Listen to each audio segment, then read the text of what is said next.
Greetings, Mavericks and new viewers.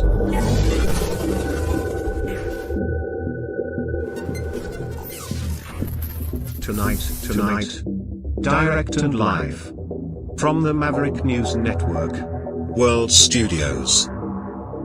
This is Maverick News with Rick Walker.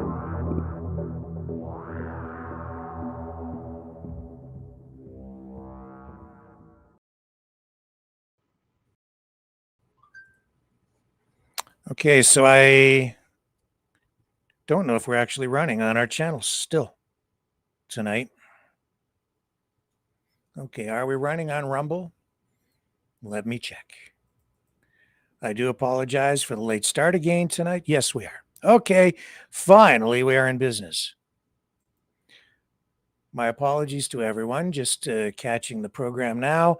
Another night of technical problems, internet issues, I guess, and who knows what. But I was broadcasting to nobody for about, 20 minutes. But we're live now, and I see that all the platforms appear to be functioning. So maybe I didn't click on something correctly, or maybe it's the aliens with the lizard brains, which would be fitting for today because it's been such a weird day, a weird start to the day with the weird meeting involving all the U.S. generals and admirals who came back for a weird thing that we'll highlight for you. Then there's the what's the other story today? Truth and Reconciliation Day.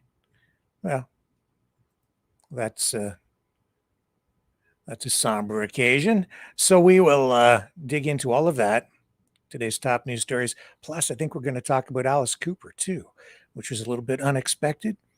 So I think we're going to have Johnny join us from Toronto to talk about Alice Cooper. So for anybody who remembers Alice Cooper, I'm going to share my memories. He'll share his. Maybe you want to share yours in the chat too. Anyway, I'll be right back after this and we'll start digging into it.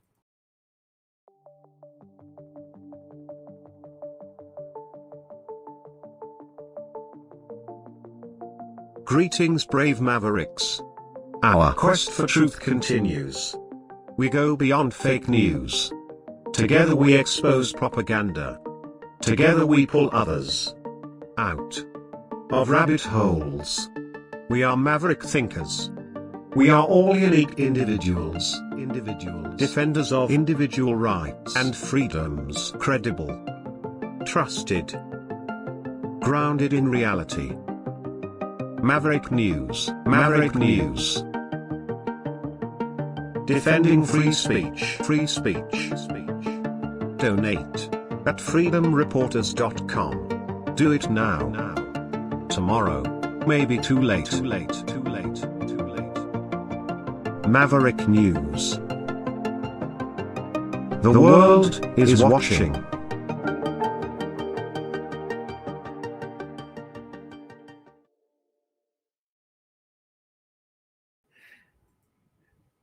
Okay, so it has been a very strange day.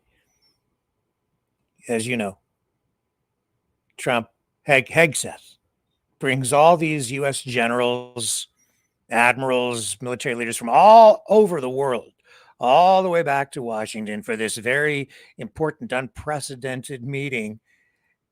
Probably could have been handled with an email, but he, at great expense, brings all these generals back. Was there something else going on behind the scenes we don't know? But I don't think so. Maybe, but this was a big show, and it started weirdly with Trump threatening to fire any general he didn't like on the spot before he even got to the event. Okay, let's bring up the clip. It's like weird. Listen. This time. So I'm going over, I'm going to be meeting with generals and with admirals and with leaders. And if I don't like somebody, I'm going to fire him right on the spot. This time. All right, so that's the way he went into the meeting. What a leader. Maybe there's more to it that I it's still a strange thing just to say heading into a meeting like that. Now, from there, he goes over. Hegseth gives his big speech. Oh, we'll get to that in a moment, but because Trump is El Presidente, I want to show you how that began, because this whole thing is a show. Okay, he so much wants the adoration. He wants to know that these generals and admirals and that they'll just do anything he wants, and he so craves the applause and the love of and the obedience of these military leaders who I guess he thinks he can just make them do anything he wants. He goes into this meeting now because it's like military leaders, they're very serious people. There's no applause. This is not what they're there for. It's not a campaign rally, but he wants it to be a campaign rally. He also wants it to be a show. Like everything with Donald Trump. This is, one of the he's one of the very first big reality TV stars. Mark Burnett, Survivor and The Apprentice, and now he's playing this role as president. But he's more than just the star. He's kind of at the center of, producing everything, I think, now as president. And you can see that he thinks in these terms. He thinks in terms of optics, performance, right down to the names. And this phrase central casting keeps coming up. Central casting. And he keeps referring to this General Raisin Cain. I don't know how many of the generals he can actually name, but he names that guy all the time because of the name. It's just a great name, and it's perfect for a performance, for a show. And it comes up here again today. So let me bring this up. This is the beginning of Trump's address to the military leaders. They flew these guys in from all corners of the world today for this. He comes on stage after being introduced by Hegseth, the head of the Department of War.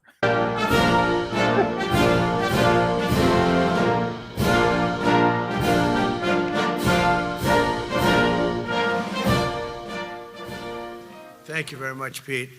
Great job you're doing, too. Fantastic. No applause. No. I've never walked into a room so silent before. This is very... Oh, don't laugh. Don't laugh. You're not allowed to do that. You know what? Just have a good time. And if you want to applaud, you applaud. And if you want to do anything you want, you can do anything you want. And if you don't like what I'm saying, you can leave the room. Badly. Of course, there goes your rank. There goes your future. But you just feel nice and loose, okay? Because we're all on the same team. And I was told that, sir, you won't hear a murmur in the room. I said, we got to loosen these guys up a little bit. So you just have a good time. But I want to thank Secretary Hegseth and General Cain, General Raisin Cain, for a reason they call him that. When I heard his name, I said, you're the guy I'm looking for.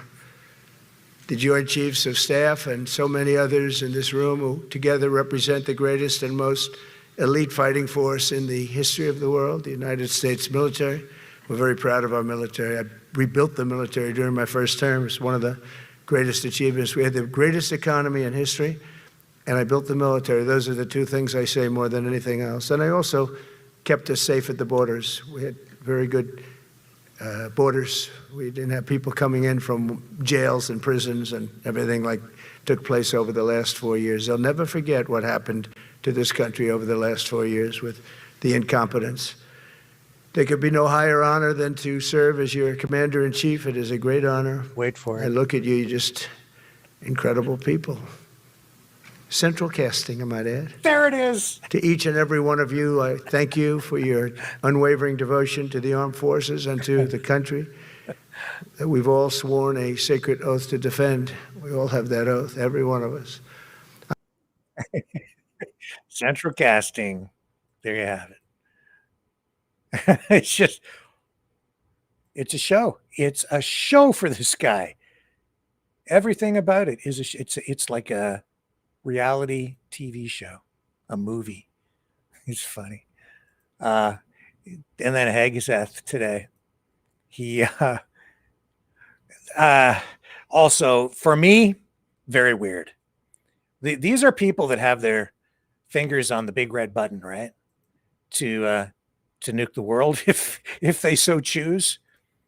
Press the button, poof.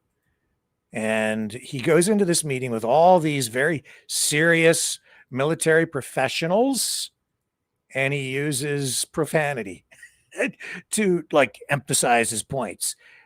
Hardly businesslike. No more identity months, DEI offices, dudes in dresses. Going to war with No more climate change worship. No more division, distraction, or gender delusions. No more debris. As I've said before, and will say again, we are done with that shit.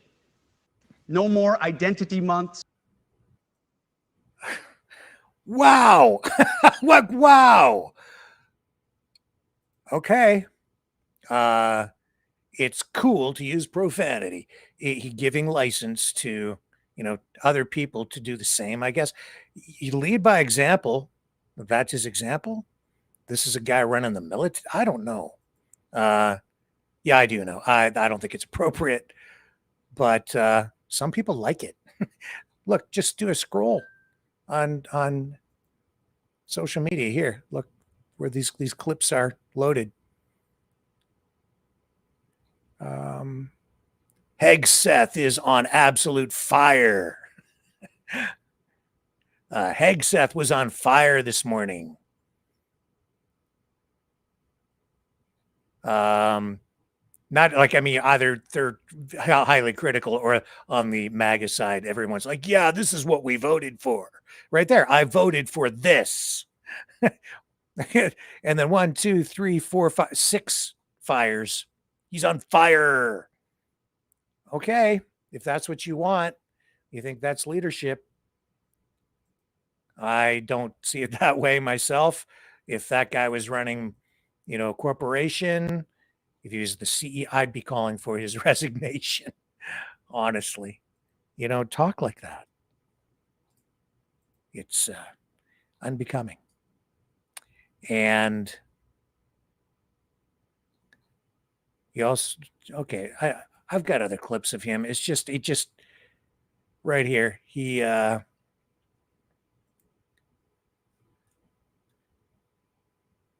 yeah, this is the other one here. Now, he doesn't come right out and use the words, but right here.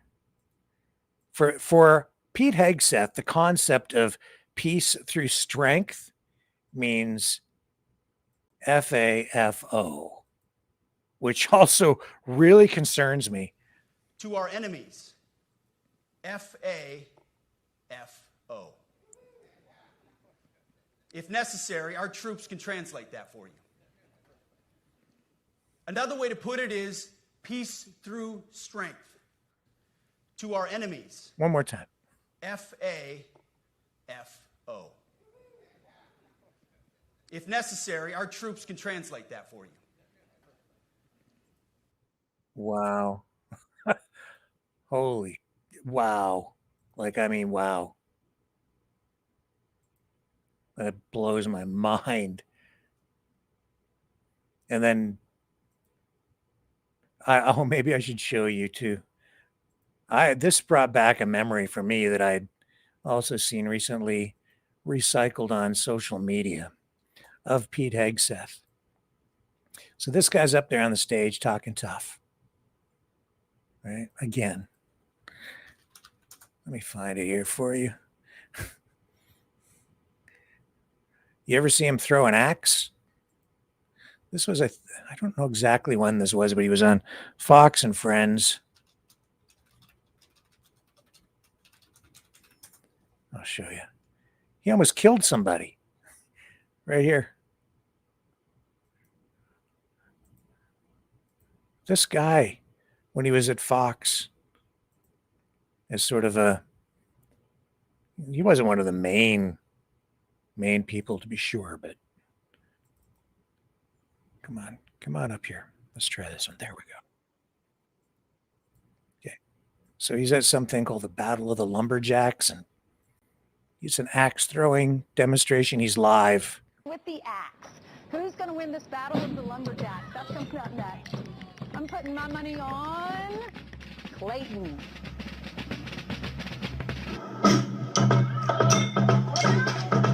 Jesus.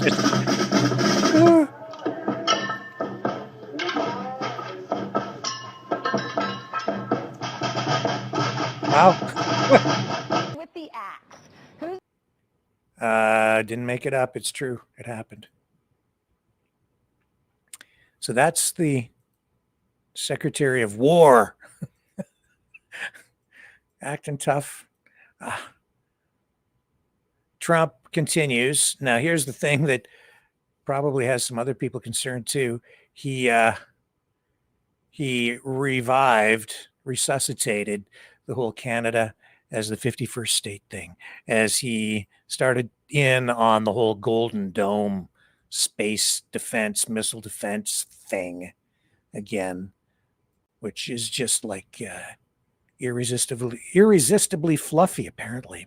Investing tens of billions of dollars in modernizing our nuclear deterrence capabilities like never before.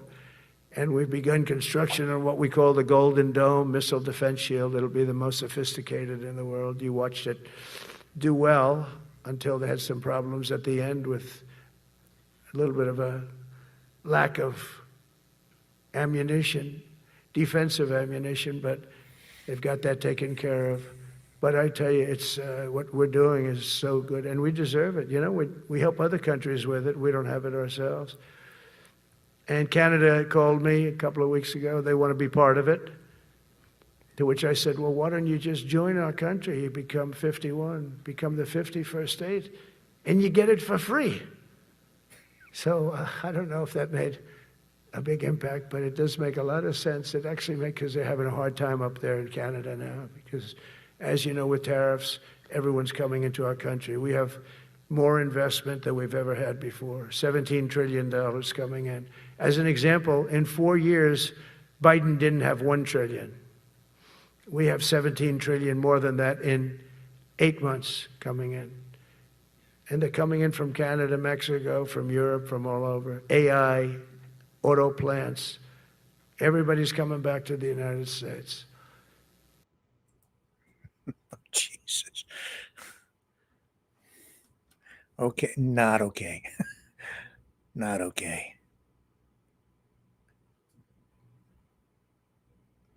So yeah, Carney, Prime Minister Carney has had quite a number of phone calls. The Canadian negotiating team on the tariffs, they're not negotiating in public. They're holding their cards pretty close to their chest so that Trump can't see the cards. We'll see where it goes. It's a challenging time, no doubt about it. But from what I'm seeing, the economy on both sides of the border under stress. Certainly we're under stress up here. Definitely. Things are changing. But we'll see how resilient Canada is. And the tariffs, well, we don't have to get into it tonight. Just seeing him say it again, I have to ask the question, what do you think, my American friends? Does he mean it, or is he still joking? I think it's pretty clear to me. I don't think he's joking. He's serious. So they've gone to war on woke. He talked about how he's sort of disappointed in Putin for not ending the war in Ukraine quicker, that it should have been over in like a week or blah, blah, blah. And then he says that he's going to provide training for a quick reaction force, because he's talking about using the troops in U.S. cities as like a training ground for the U.S. military. We haven't even started yet. Last month, I signed an executive order to provide training for a quick reaction force that can help quell civil disturbances. This is going to be a big thing for the people in this room because it's the enemy from within, and we have to handle it before it gets out of control. It won't get out of control. Once you're involved at all, they all joke. They say, oh, this is not good. And we haven't even started. When he uses language like this, it is inflammatory. It does not bring the country together. It makes things, honestly, it makes things worse. It doesn't dial things down, but that's also what I think a lot of people did vote for. They want payback. They want revenge. They want all these people arrested and held accountable. Well, here's Trump's former lawyer, Michael Cohen. You know, he's a regular over on that program, Midas Touch. He's concerned about it. Keep in mind, this is a guy who used to work for Trump for a long time. He was sort of a fixer. He knows a lot of things about Trump, a lot of things about Trump that I'm sure he has not even revealed at this point. But he went to jail because Trump basically betrayed him, threw him under the bus. He had been loyal, and then in the end, Trump stabbed him in the back. With those rounds. When you start hearing, for example, Pete Hegseth or even the president of the United States talking to these generals and saying to them, let me be crystal clear. We are at war, but it is a war from within. You understand what we're talking about here.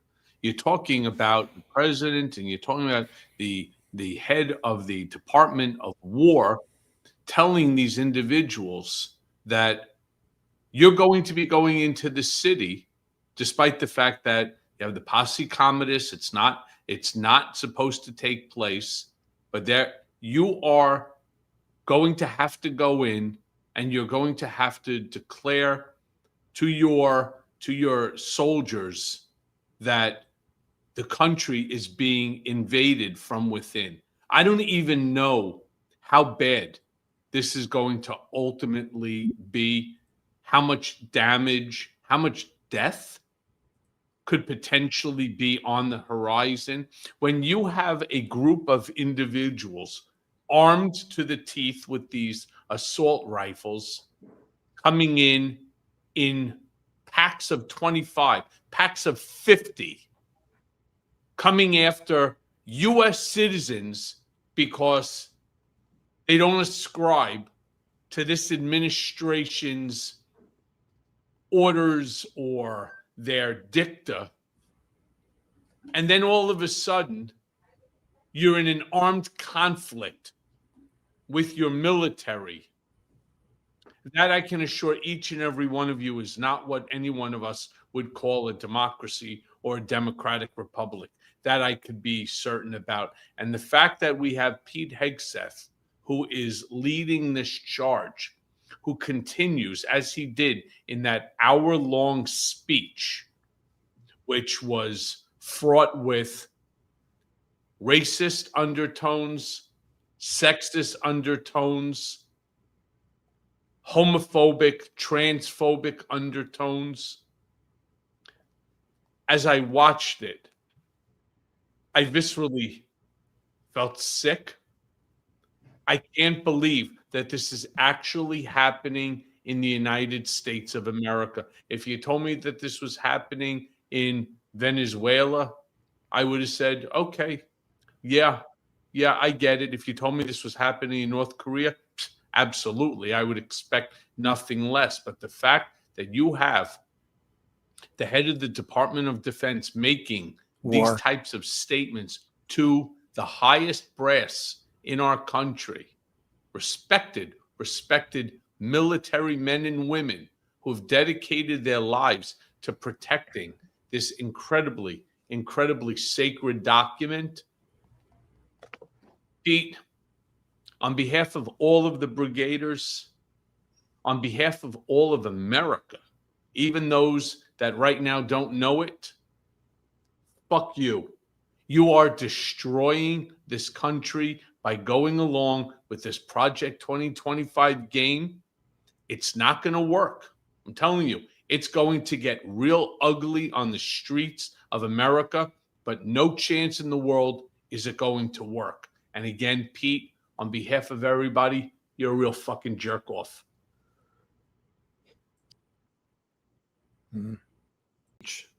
Letting the generals, or telling the generals, that we are in this war from within, and it's Chicago, Los Angeles, San Francisco, that's really what your battlefield is right now.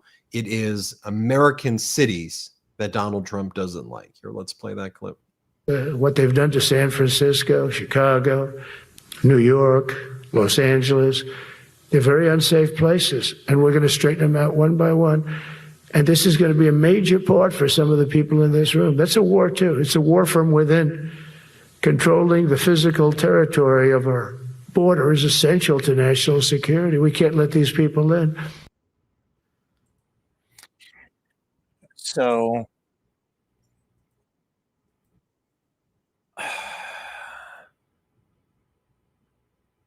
and this is going on the streets, and it is escalating. This was Chicago just a short time ago. 300 federal officials to that apartment complex. Some even rappelled down from Blackhawks onto the rooftop in order to help secure that perimeter. Now, they were searching for suspected members of the violent Venezuelan gang Tren de Aragua. Of course, TDA has been designated as a terrorist organization under the Trump administration. Now, it was the biggest show of force that we've ever seen on the ground here. We had agencies, FBI, Border Patrol, ICE, and ATF all involved here, and they were all looking for targets in that same exact building. It was a 5-story building. It was a tall task for them, and anything could have gone wrong. But luckily, the operations went pretty smoothly. Preliminary reports show that about 30 illegal immigrants were arrested in this operation, some of them suspected Tren de Aragua. Now, we talked with Chief Gregory Bovino, who's running the operations on the ground for many of these ops in Chicago, and he had some words for people that are pushing back against his operations. Take a listen. How about you live in the apartment next door to Tren de Aragua members that are trafficking in prostitution, guns, drugs, and taking advantage of American citizens in a violent way? Why don't you live next to them and then see how much of a Gestapo or a Nazi we are? This Tren de Aragua gang's pretty big. I wonder how many members they have. Because everybody getting arrested seems to be a Tren de Aragua gang member. I'm going to search right now while I think of it. See if I can find out. Let's do a little AI search. How many gang members are in the Tren de Aragua gang in the United States?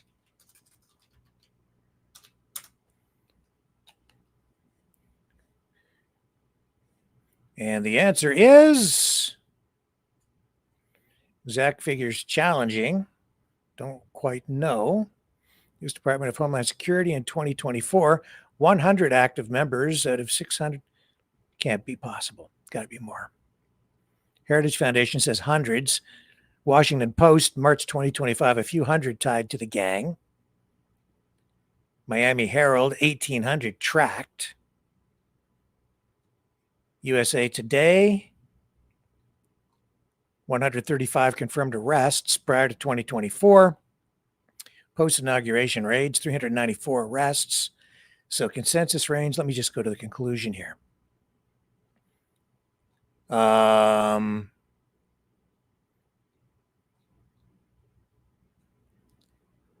Most neutral analyses, NPR, BBC, Guardian, blah, blah, blah. U.S. members peg U.S. members at 100 to 500, with up to 1,800 in broader tracking. Government figures lean higher due to inclusive criteria while experts like those from Insight Crime warn of overestimation from flawed identification, example, tattoos or clothing. We saw that with, remember the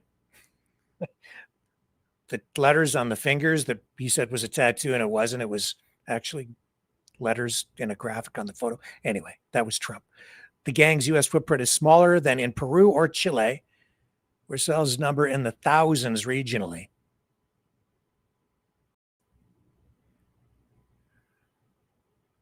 TDA's entry surged with Venezuelan migration, but it's not a centralized invasion.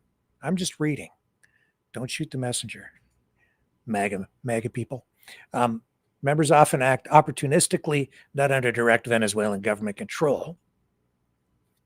So it's like, let's say 3,000 at the top end, possibly only in the hundreds based on this.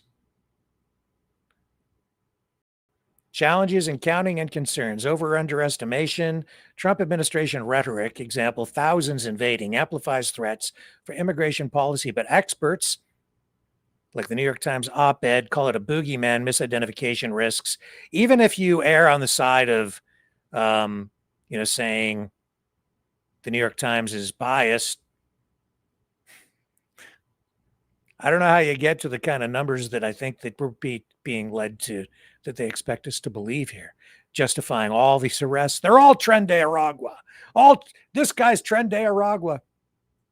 And I hadn't really thought about it in this context until just now. But yeah, I think maybe there's a little bit of exaggeration going on here.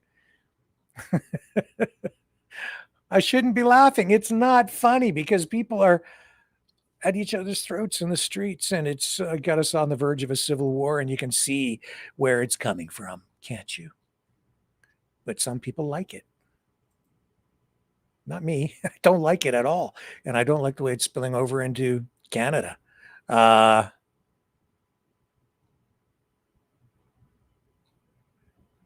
I think it's bad news all the way around. Now we got... oh my. I could go on for a long time about this tonight. Oh, I'll run one more. Okay, he also is disappointed in Putin because he didn't end the war in a week in Ukraine. And then he says he told Putin, "Are you a paper tiger?" But I don't think he said it to his face. I don't think he had the guts to do that in Alaska. He said it later. A few days ago. He makes it sound in the clip like he says it to Putin's face. He didn't. He did not at all. And then now here he is talking about solving wars, and you can see how badly he wants someone to nominate him for, and he wants to win the Nobel Peace Prize. Saved a lot of them. Even in Africa, we saved the Congo with Rwanda. They've been fighting for 31 years, 10 million people dead. I got that one done, and very proud of it. So if this works out, we'll have 8 in 8 months. That's pretty good. Nobody's ever done that. Will you get the Nobel Prize? Absolutely not. They'll give it to some guy that didn't do a damn thing. They'll give it to a guy that wrote a book about the mind of Donald Trump and what it took to solve the wars. And the Nobel Prize will go to a writer. No, but well, let's see what happens. But it's be a big insult to our country. I will tell you that. I don't want it. I want the country to get it. But it should get it because there's never been anything like it. Think of it. So if this happens, I think it will. I don't say that lightly because I know more about deals than anybody. This is what my whole life was based on. He wants it so bad. He does. You can tell. That's why he's talking about it. I'll tell you, I think honestly, his speeches are getting longer. Maybe it's just because I'm getting a little tired of the repetitive nature of his rhetoric, but yeah, he so wants that Nobel Peace Prize. Let's just move on, okay, to other news today, because we don't want to talk about Trump all night, do we? No, we don't. No, not going to do that. So let's move on to our next story, which is about, Donald Trump. It's about Donald Trump because he went from that over to the White House. And I think I need to clarify. I said that those generals are in, I think I did. I think I said they were Washington, but I think they're actually in Virginia. So if I misspoke earlier, or if I'm getting it wrong now, I apologize. But yeah, I think I got it wrong. I think I may have said that incorrectly. Anyway, drug prices, big pharma. That was the topic of discussion.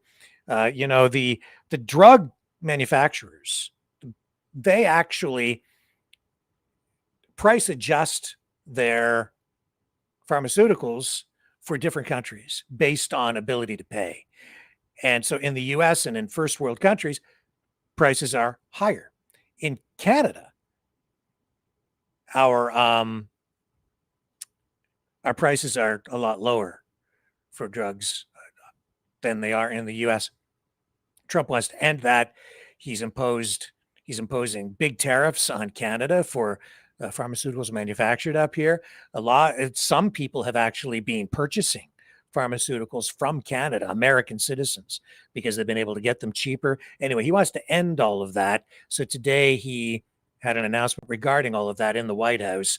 And he's saying the companies, like Pfizer, are going to invest more in manufacturing, reshoring some of the offshore manufacturing facilities, bringing it back to America.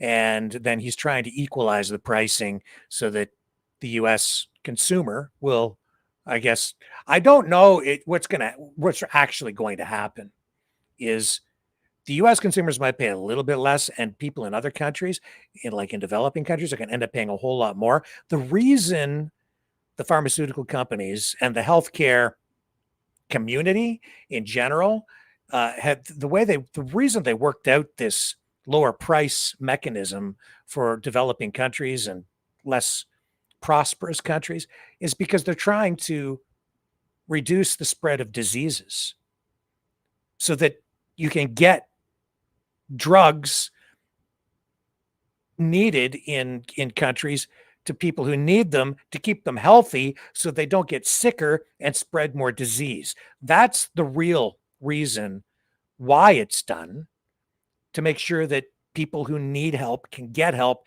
so that diseases don't spread, so that they ultimately don't end up back here in the first world and in the United States where people here get sick because the diseases are left to spread. That's the logic behind it. I'm just explaining it.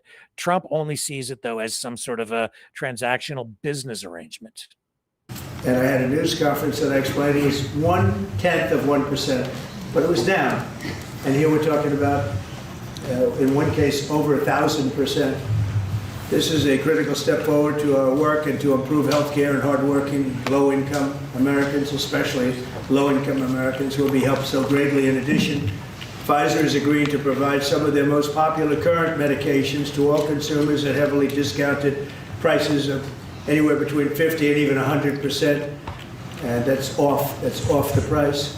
And in some cases, even more than that, these drugs will be available for direct purchase online at a website operated by the federal government. We're also announcing that moving forward, all new medications introduced by Pfizer to the American market will be sold at the reduced most favored nation cost. So we'll be paying essentially what other countries are paying, who have been much lower for many, many years. Furthermore, Pfizer will invest $70 billion to reshore domestic manufacturing facilities. In other words, they're going to bring a lot of their facilities to make their drugs and make what they make, their product. They're going to make it in the United States. I appreciate that $70 billion investment and fund research and development right here in America. We're working with other major pharmaceutical companies to secure similar agreements. Everyone understands that the status quo where Americans pay more for drugs, prescription drugs, and they pay more than foreign countries who take advantage of us in many other ways, although not so many anymore. I think we've pretty well got that stopped, right? I think so. We've stopped that, but they took advantage of a lot of other presidents, that I can tell you. But We're making this pay to be very unacceptable what they've done in the past. That's why my administration has also taken historic action to investigate the unfair and discriminatory trade practices of other countries that extort our pharmaceutical makers to shift costs onto the American consumer. They say, no, give us a price, a very low price, and just charge the American consumer, charge it to the U.S. The United States is done subsidizing the health care of the rest of the world. It's a big thing. I can't tell you how big this is. And I was all set to go on it first term, but then you had the COVID, and we had to focus on that. But I said, I want to get back here. So because you're talking about 14, 15, 1,600% reductions in some cases. But by taking this bold step, we're ending the era of global price gouging at the expense of American families, and we're making America healthy again, which is our little theme for the people behind me. And I want to just ask Secretary Kennedy to come up, and we'll start, and we'll go through it with Oz and Klomp and Bourla and McCary, and we'll go through it, and if you have any questions. But this is a really big announcement. This is something that most people said was not doable. And other countries are going along because we told them, if you don't go along, they didn't have to go along. But if they didn't go along, we were going to put extra tariffs on those countries. And we were going to charge them the amount of money that they should be paying for the reduction in costs. So I think we had a pretty good negotiating position. So, Bobby, I'd like you to speak about this, and what a great job, and thank you very much. All right, enough.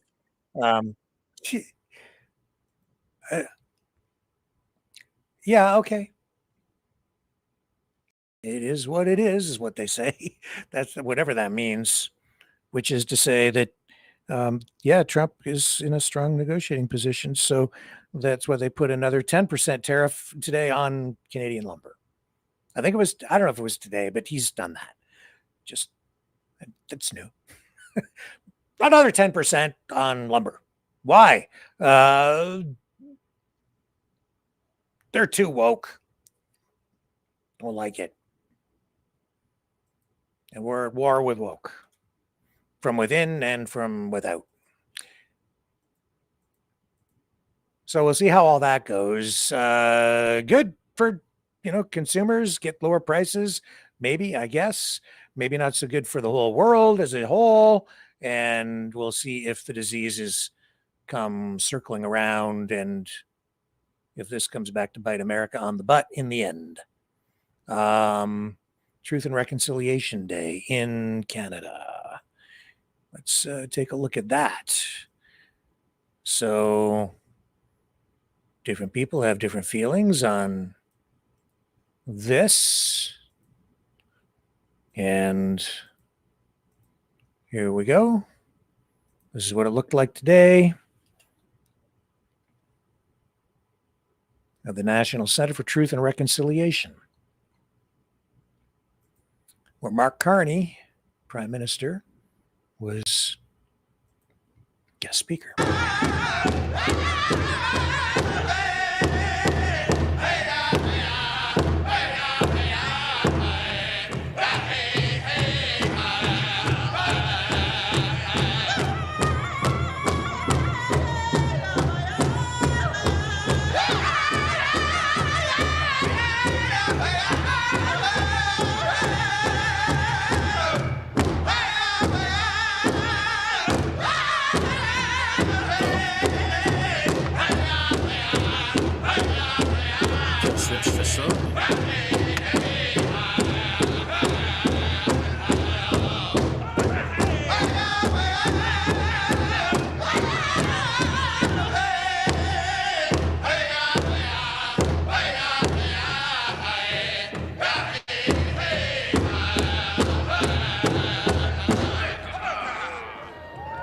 Okay, let's go to the clip of the PM. This is Mark Carney.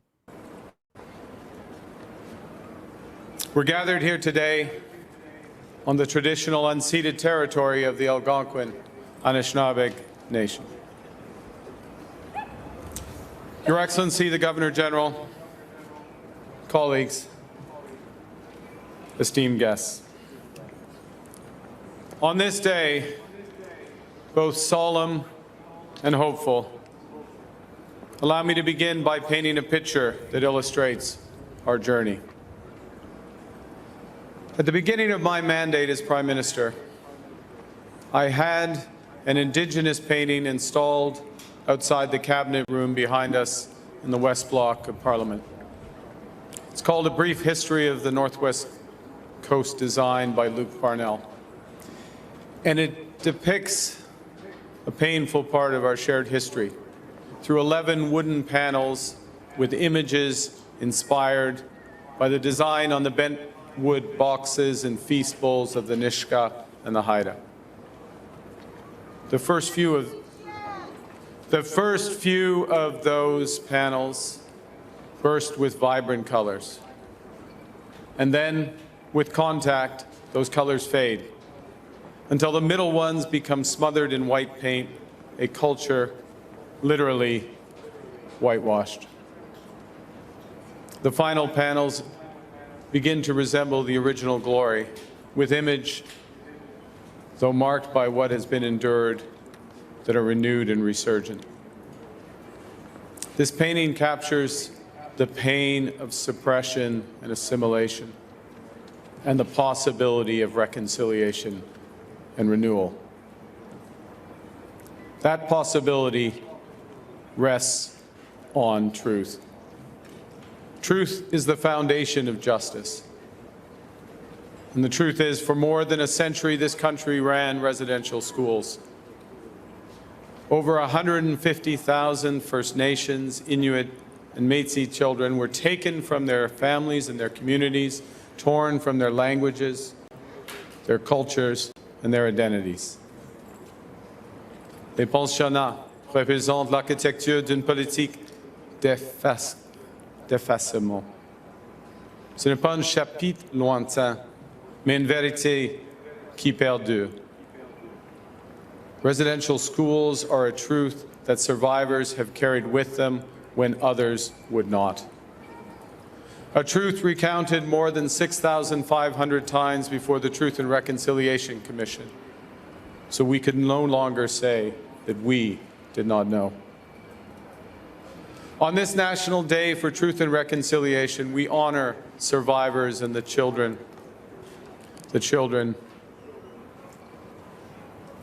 who never returned home. We reflect on the devastating legacy of the residential school system. And we, as a government and as a people, we match remembrance with responsibility. La responsabilité de faire progresser la réconciliation. La responsabilité de créer les conditions de renouveau et de regain.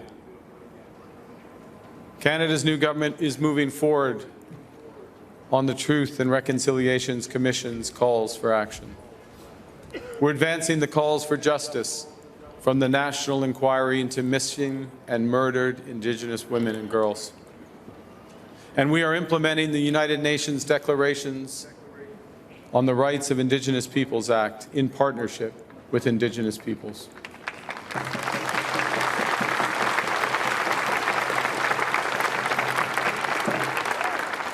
I know we have a long way to go, but we are building together in health, in education, in economic opportunity, in housing, upholding Indigenous rights, and empowering Indigenous communities with security and prosperity.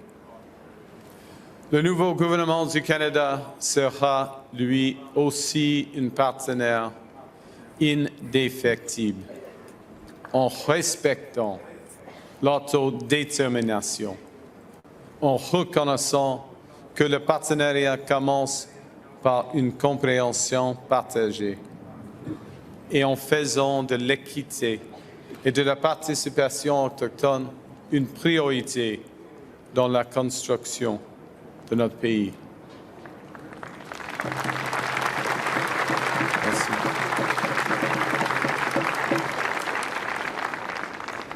Because, well, it's vital that we build.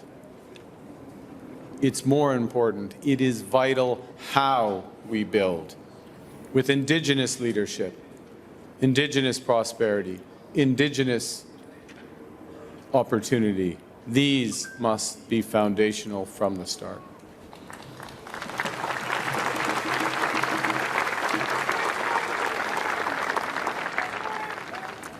We pledge to build a future where survivors are honored with remembrance, with justice, and with a stronger, fairer Canada. Un Canada rendu plus fort par la résilience des communautés autochtones. Reconciliation, as the Governor General, Her Excellency, reminded us, reconciliation is a generational task that must be lived and practiced every day by every Canadian.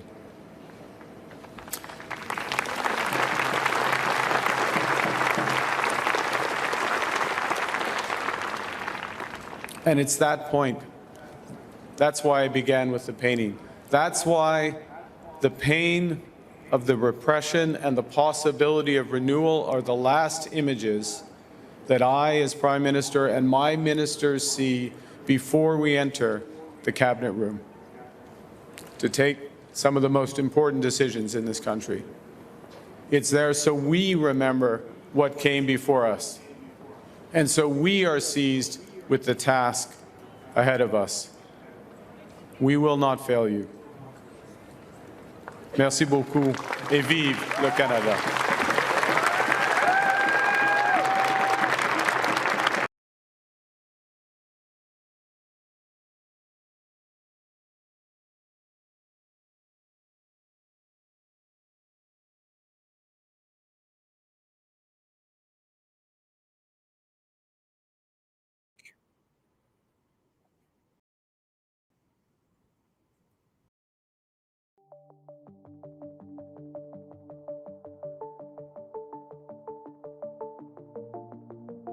Greetings, brave Mavericks. Our quest for truth continues. We go beyond fake news. Together we expose propaganda. Together we pull others out of rabbit holes. We are maverick thinkers. We are all unique individuals, defenders of individual rights and freedoms, credible, trusted, grounded in reality. Maverick News, Maverick News. Defending free speech, free speech. Donate at freedomreporters.com. Do it now. Tomorrow may be too late. Maverick News. The world is watching.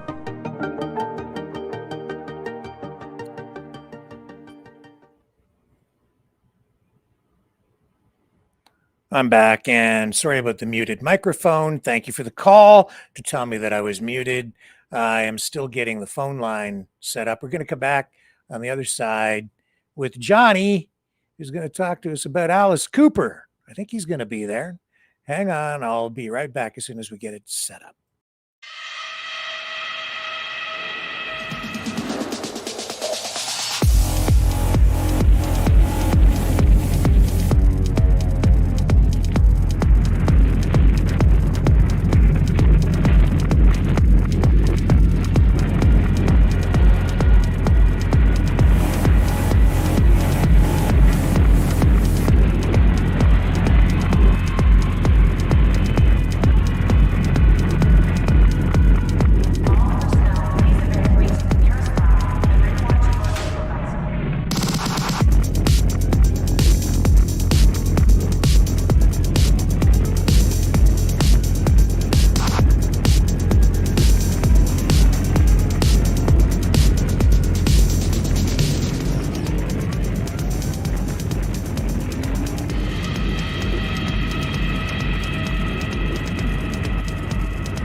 Maverick News. The world is watching. Okay, one more moment. We've almost got him. I promise. Gonna do it. I mean it. Here we go. You know, someone very profoundly once said, many years ago that if fascism ever comes to America, it'll come in the name of liberalism.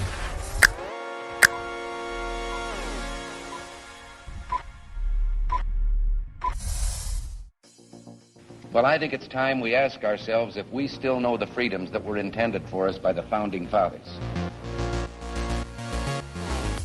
If we lose freedom here, there's no place to escape to. This is the last stand on earth. The entire world is watching. Every dictator, every crazy dictator in the world is watching.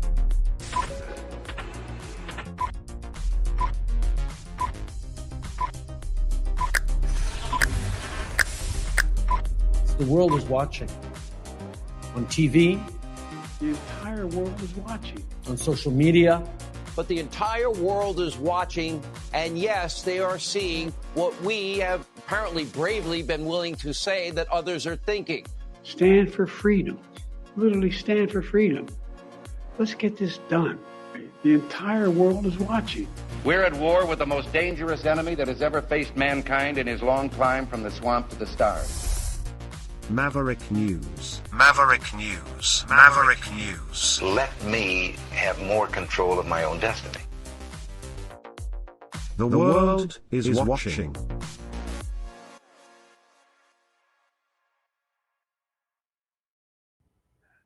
Okay, we have John on the line. Okay, hello, sir. How are you tonight? Hanging in there, just listening and watching baseball. Yeah, multitasking. Well, I do that all the time. Yeah.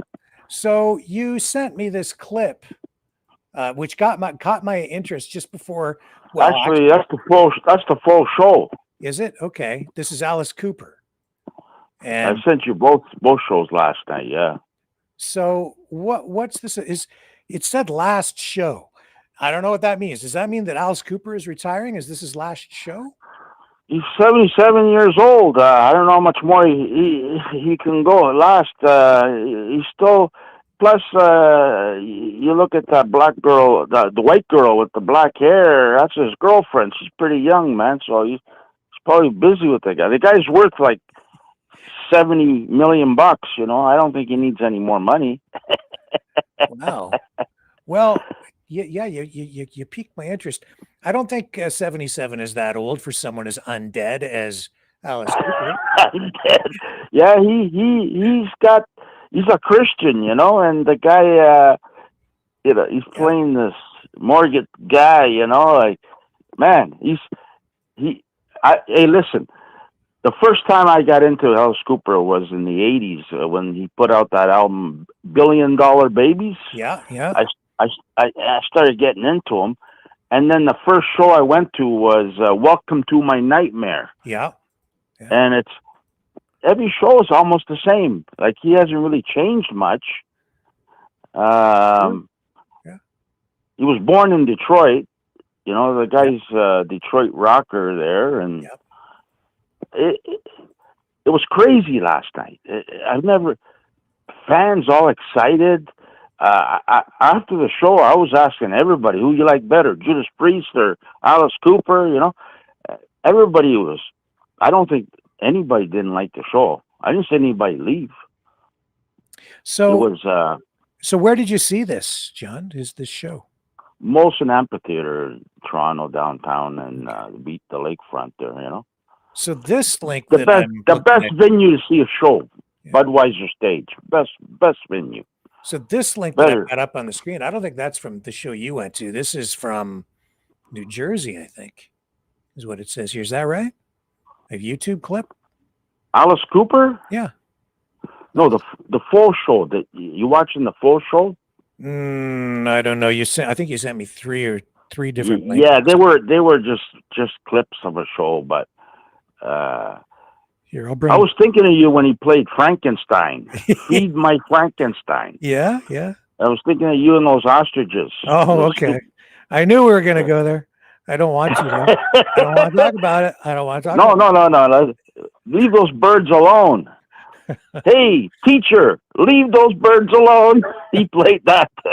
Well, not teacher, but he played Schools Out, you know. Yeah, I mentioned in my text back to you that I've actually met Alice Cooper. I interviewed him on my car show at one point. I don't remember how many years ago it would be now. It has to be at least Yeah, 15 years ago. Yeah. I met him too. Yeah. He's a car guy. Yeah, and a big golfer. Yes. He owns a golf course in Arizona. Yeah. Oh yeah. He likes cars. Yeah, he's got a lot of cars. He's a collector. Yeah, that's right. I remember in my interview with him, which you might find it on YouTube somewhere. It might be out there on YouTube. I've got it around here. I've got all that stuff kicking around here in archives, but it's hard to find it all because there's so much. But we talked a lot about the Avanti, because he has an Avanti car ahead of its Oh yeah. time. Yeah. But anyway, he has a lot of different cars. He's a big car guy. And yeah, big nice guy. Yeah, very nice guy. Very accommodating. When I went up to him and asked for the interview, he was like, "Oh yeah, sure, no problem." And then strangely, I did the interview in Toronto.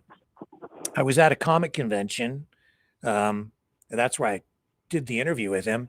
And then about a week later, CTV sent me to Kingston to cover, I think it was a murder trial of some kind. And so I was up there. I can't remember what the story was, but anyway, I was up there doing something court related for the week. And the camera guy that I was with, he got tickets for an Alice Cooper show that very week in Kingston. The Alice Cooper show a week after. You seen Alice Cooper? Oh, yeah. So you seen the guillotine stuff and all the him in a straitjacket and all that kind of crap? Yeah. You've seen it all, eh? Oh yeah. Good show, eh? Yeah, it was pretty good. Except that it was like an arena, if I remember right, in Kingston, where we saw the show. And it was awful because the acoustics in the place were the acoustics terrible. Just the worst. The echo in the place was almost unbearable because it was so loud and the sound just it would bounce off every wall, the ceiling, the roof, and just everything was around in the building. It was terrible, but the show itself was good because there's so much theatrics involved, right? Mm-hmm. There was a girl I was talking to there yesterday. She had a back pass.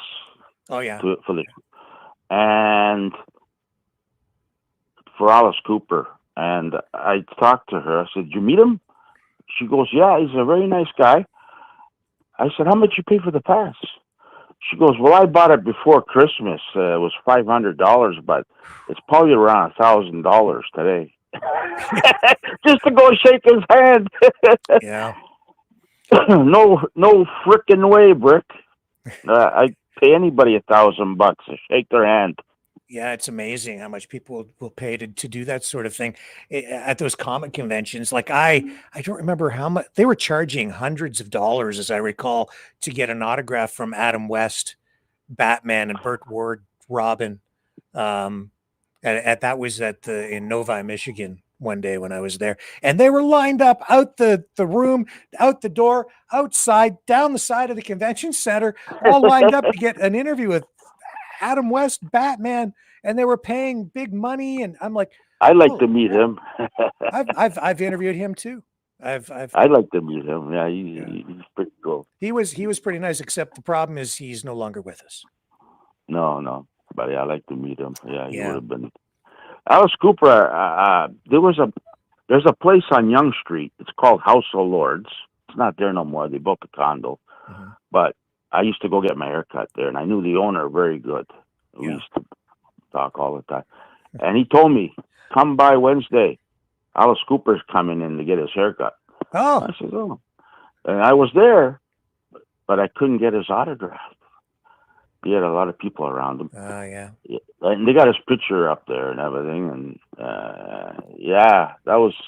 And the best girl there, she still cuts my hair today. Yeah. Yeah. She works downtown still. another place. But see, that's the thing about a celebrity. It's to be a real celebrity, it has to be a very tough existence, because everywhere you go, there are people always around you. They always want to get near you. They want to talk to you. Yeah. But he loved Toronto. He went to a lot of places in Toronto. He showed up, unannounced. But there was a lot of celebrities at this House of Lords place. It's very famous for long hair cut. It's all long hair rockers and stuff. I used to go there. I've been going there for at least 20 years, but now it's gone. But at least I still got the girl there that cuts my hair.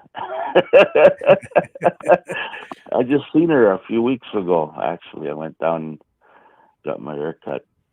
So but what do you think? Like, I asked, he's been asked about, the satanic overtones or elements of his shows, but you mentioned that he's a Christian, and I've heard him talk about that. What do you think of all that? Is there a conflict? It's just a show. It's just a show. I don't think but he's very talented. I personally, I thought Judas Priest was better because I'm more into heavy metal. Mm-hmm. But Alice Cooper, the show, you can't beat the show. It's like, it's like Phantom of the Opera or something, Oh yeah, very theatric. There's the guillotine cutting his head, and there's you see all the weird shit going on there. It's like really, it's dark. It's dark show, yeah. Oh yeah, but that's the way he presents it. And then it's like Welcome to My Nightmare, Oh yeah. I think my favorite song is my favorite song of his, I think, is 18. He sung that one last night. I saw that video.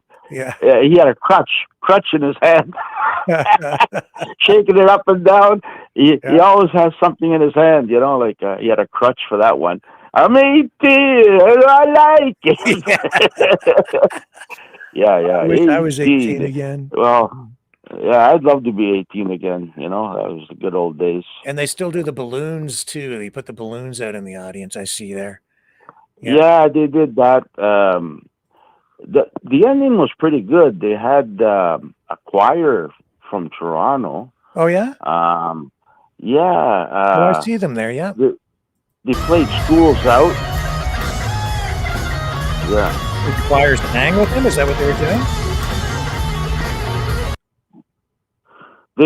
He played Schools Out. Oh, okay. And then he mixed in The Wall. We don't need no education. Teacher.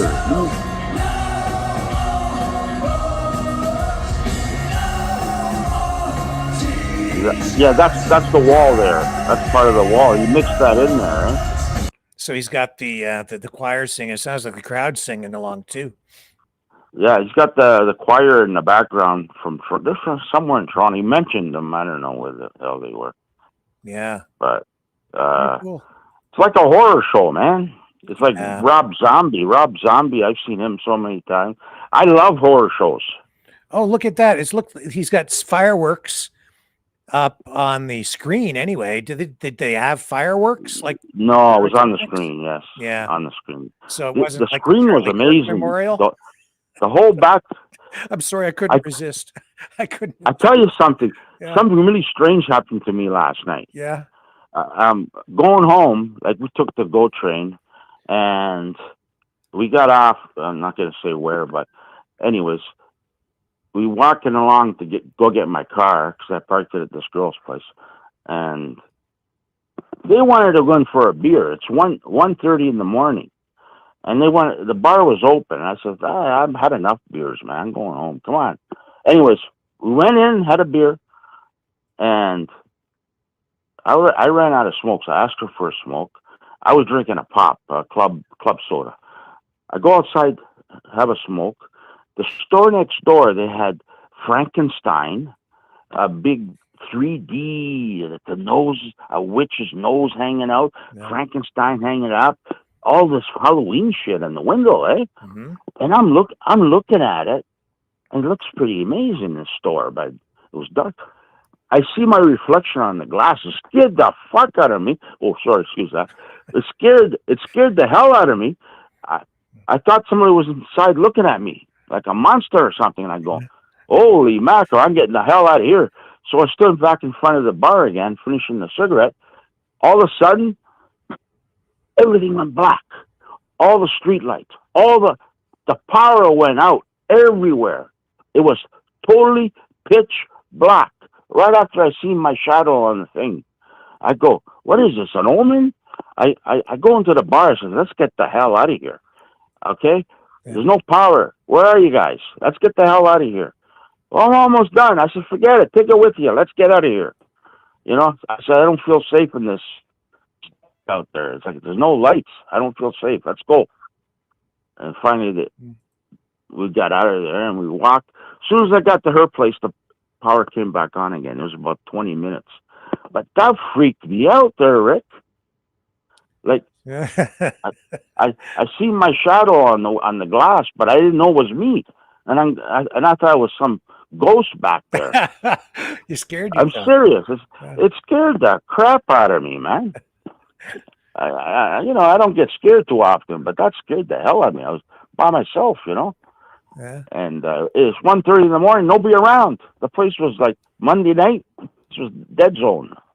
Well, I guess this Alice Cooper stuff and all this spooky stuff, it's a good prelude to Halloween because we're just getting into that season. That's true. Yeah. My neighbor, one block over, a few of the people around here really go crazy over Halloween. And my one neighbor already has like the whole setup on his front lawn with the I love Halloween. That's my favorite time of the year. Yeah.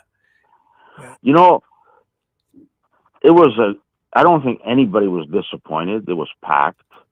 But I like Judas Priest. That was, I sent you that one too, but I don't know. You're probably not into that stuff. It's heavy metal. Yeah, not as much. Not as much. He's got some good stuff though, like breaking the law. He's been around. He's older than Alice Cooper. That guy, man. He was kind of the father of shock rock, Alice Cooper, right? Yeah.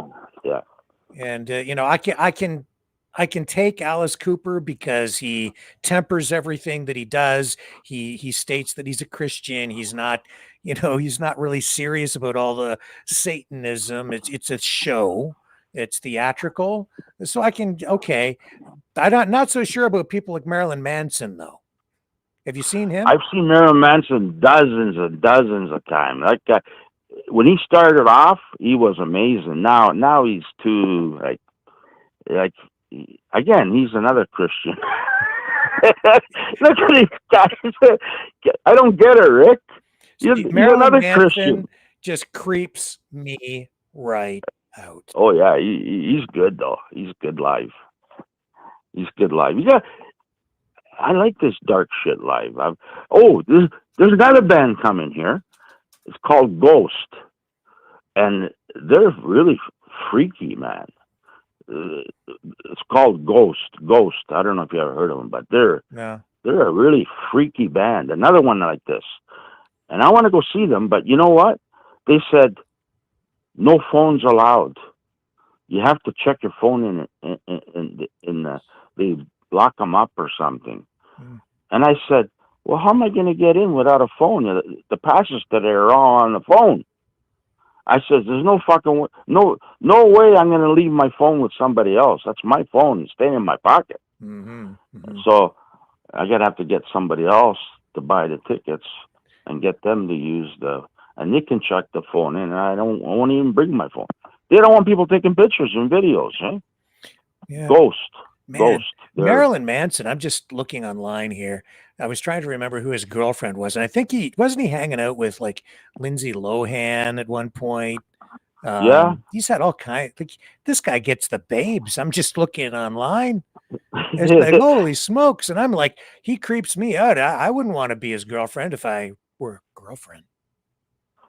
Yeah, he was a weird. I heard a lot of stories about him and sex. He did. He was weird. He used to cut himself with razor blades, and Oh fuck, that guy was. He was something wrong in his head, I tell you. He seems like a very good Christian. I used to love it. He had the shows that he had back when he started. You can't compare that. You should see those shows. They're still on video online. If you go back 10 years and look at his shows, it'll blow your mind. It's totally, compared to today. Today is more. He's somebody, right? Well, this is very Holly weird to me. Kind of. Yeah. Yeah. I go to all the shows, and I like the dark ones the best. And I like Alice Cooper. I like it because it's like I said, it's a stage. It's like a movie. You sit there and watch the whole thing. It's not just headbanging. Yeah. But Judas Priest always has his Harley Davidson on. He brings it on stage. You got all this smoke behind him, and I don't know. That his show's almost the same for decades too. That guy, these guys, but they're good. I don't know if they're going to be back again. I think they're probably going to call it quits, eh? They're all getting old, man. They're like, who do they think they are? The Rolling Stones? That they can go on forever? No, the Stones. I see them last time they came here, and they weren't as frisky as I used to see them. I used to see him, and like Mick Jagger had a lot of energy. Now he's low energy now. But he's still good. I can relate. Yeah. I'm getting up there myself. Yeah. There's that was Marilyn Manson with Rose McGowan, his main squeeze at one time. I don't know who he's with now, but the guy still creeps me out, man. No thanks. He's a Trump fan. So's Alice Cooper. Is Marilyn Manson a Trump fan? Yeah. Oh, yeah. Yeah. You're right, actually. Yeah, I think Alice Cooper is a Trumpster. Yeah. Oh, yeah. He's a big golfer. Yeah. He likes Trump. Ministry. They're from Chicago. I just seen them. They're dark. They're really dark. Mm-hmm. I just seen them 3-4 months ago, but they hate Trump. They run him down. They got statues of him. Really, they sing about him, how disgusting he is. Liberal. I remember about 5 years ago, I seen him at a club downtown, and it was like a movie theater, and they were playing, and they had running down. I was yelling at him, "Leave Trump alone! Just fucking play!" I was a big Trump fan back then, and I was right in front of the stage too. I got right up there. I said, "I'm going up to the front, and I'm going to give this guy a piece of my mind." I went up there. I couldn't handle it no more. They were running down Trump so fucking bad. I said, "Oh no! I'm going to go up there." Now, I think they were right. Yeah, I know. I know. I'm kind of there with you. Don't trust Trump. Can't trust Trump. I tell you. Yeah. I don't trust him. Did you watch any of his speech to the military leaders today? Just what you played. Yeah. I had a busy day today. I had to get a new exhaust on my car, and I've been working on the yard. Oh my God! Lately, Rick, my life yesterday was a relief. Getting out. I got my mom in an old age home, and I'm there all the time, and so I'm kind of. I don't have time for anything anymore. It's just I'm trying to retire, and I keep getting work, and they're pushing it to me, and they want me to do it because nobody else can do it. Yeah. And now I said I'll do it in the weekend. I worked all weekend to get this thing, and you know what they did? They changed the room to the opposite side of the wall this morning, and I said, well, I won't be able to do it till next weekend. Oh, come on, John. It's not going to take it out long. Oh, Christ. I just want to retire. I just told him I just want to retire. I don't need the money. I don't want nothing. I made $2,800 in football Sunday. I don't need this money. Last weekend I made $1,800. During the week I make money on. I don't need the money, Rick. I don't need the money. Leave me alone. I don't want to. Just want to retire. And some people telling me, John, keep working, man. If you get the money, you keep. I said, if it was cash, I'd work, but you got to claim it on the government, and they're gonna suck it all. You know, the government, they just want everything you make. Mm-hmm. So I'm sick and tired of this, Rick. No, that's true. My daughter just got back from Colombia, Bogota, Colombia. She was there for a week. And that's a nice place. She would move there. Really? Yeah. Yeah, very affordable. People are nice. And she went to get her teeth done. They wanted $30,000 here. $30,000. 30,000 for 4 crowns. I don't know what the hell she did. 4 teeth with crowns. They wanted $30,000. She got them done there for $7,000. So she went there and did it for $7,000. But she was there on work too, for 3 days. She worked for 3 days. Then she stayed there next to her, and they got her teeth done. Well, medical tourism. But she says Colombia is very, very nice. She was up in the statue, and you know that they got that Jesus statue with his arms straight out.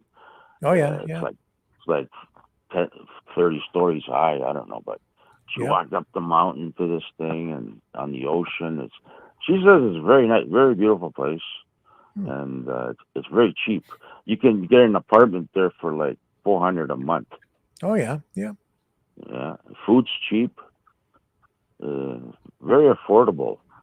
And look where we live here. It's just like everybody's gouging everybody. Yeah? But the cartel's there. That's where all the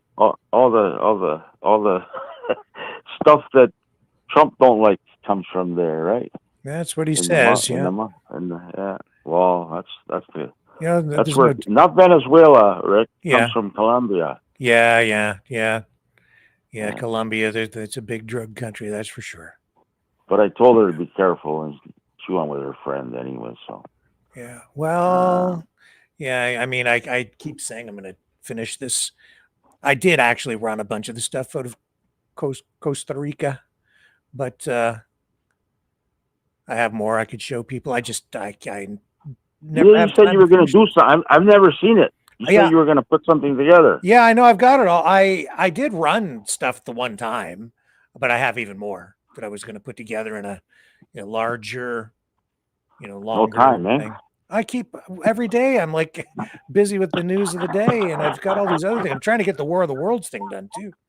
So I'm working. Yeah, it's busy. Now you know where I'm coming from. I'm set up. I just want to do what I want to do, and not, it's. Hey, I enjoy what I do, but today, everybody's trying to rip you off, and it's not like it used to be. It used to be good at one time, Well, yeah. I'm disappointed, Rick, but I like even you, Rick. I thought you were into free speech. Well, I am. Well, maybe some people on your shows aren't. If they don't like the person or don't like what they say, they ban you. I listen to a lot of shows. Rick. I'm not saying I'm a saint, but when I say something somebody doesn't like, like even Shadow told me, John, don't say that again. This other guy, Joe, on his show, he says, John, don't post links no more. And I respect that. But they don't ban me. Your show's like, go stand in the corner for 10 minutes. You bad boy. Go stand in the corner for 10 minutes. Anyways, your show's the only show that people get banned. I've never seen. Anyways, I don't want to talk about this, Rick. Sorry. I like you, Rick. I like you too, John. but I don't want to talk about it. I don't really give a shit. I don't care. Yeah. My typing is not that good, anyways. Uh-huh. I'm always thinking. I used to type on other these chat boards when I was younger, like newspapers and stuff. They always run me down. You can't spell. You can't spell. You know what I'm trying to say. You can't spell. Well, you're not banned right now. You're right here with me. But Yeah, I cool. don't want to talk about the ostriches. Not tonight. It's the ostrich free zone tonight. I haven't even mentioned them. So they doesn't affect my life, those ostriches. That's all I got to say. You know what affects my life? Like, see what's happening in the UK right now with this digital ID. Oh, yes. If that comes here, then I get upset because it affects me. But the ostriches don't affect me. Same with anything that anything, like. Anyways, I don't like the government pushing stuff onto me that I don't want to do. It should be free choice for everybody. Like I tell everybody, you want to go do it, go. I'm not going to stop you. Do what you want to do. Do what makes you happy. Mm-hmm. But I'm not. I don't want to do it. So I'm not following you. I'm not a follower. Today, everywhere I go, everybody tap with their phones. They're getting them all worked in already. So when they do bring digital currency, everybody's already ready. I was at a grocery store, and this guy's talking to the cashier about tapping his phone, that he wasn't doing it right. And I go, come on, just pay cash and get out of here. I want to go home. We're in a conversation. I just want to go home. Yeah. Yeah. Well, it's odd to me that people are so concerned about, digital currencies, and then they go and they buy Bitcoin, or they buy a meme coin, or they're worried about, they always say they're concerned about something, but then they engage in the activity where they leave themselves open to it. Trump's going to bring digital currency in. You watch.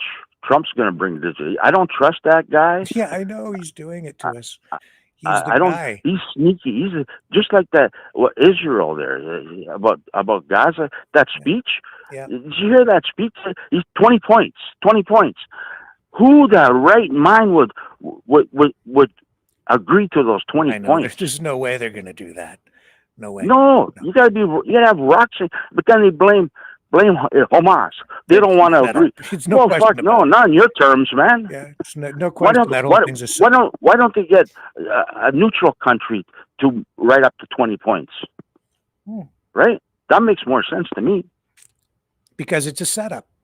It's like they want peace. Here's the peace deal. Accept this, and then when they don't, then they go in and finish the job. I get it, man. I see all this happening, and I don't trust these people anymore.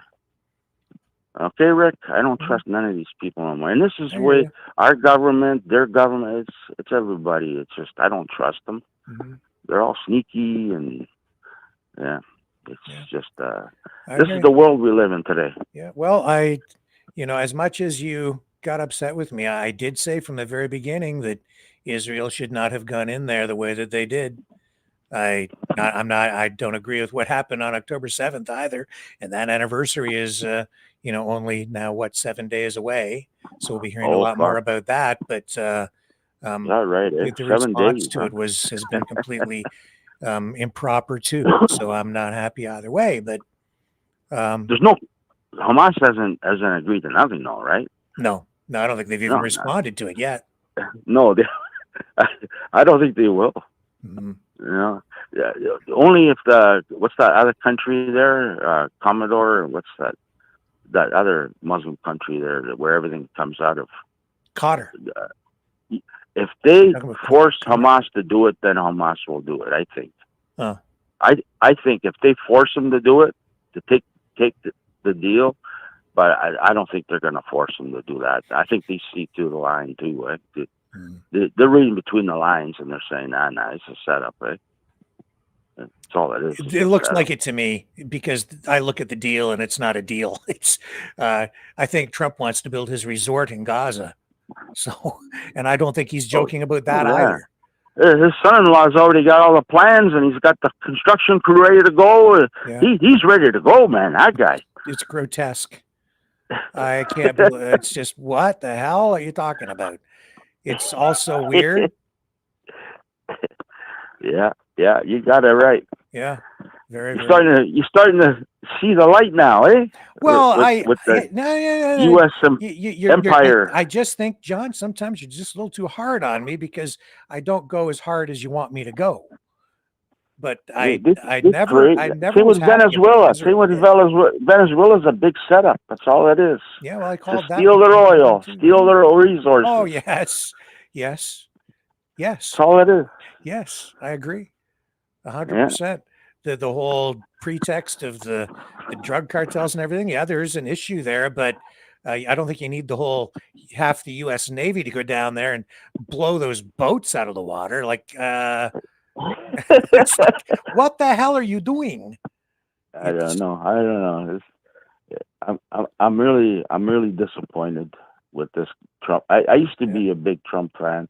Mm-hmm. You know, I go to all these. I don't know. People go on the line here, but I go crazy bins. I go to 3, 4, 5 different ones, and it's like a gold mine in there, Rick. You find some stuff worth like just $200, $300 for. This is for not an $20. advertisement for crazy bins. Just to let you know, no money is exchanging hands here.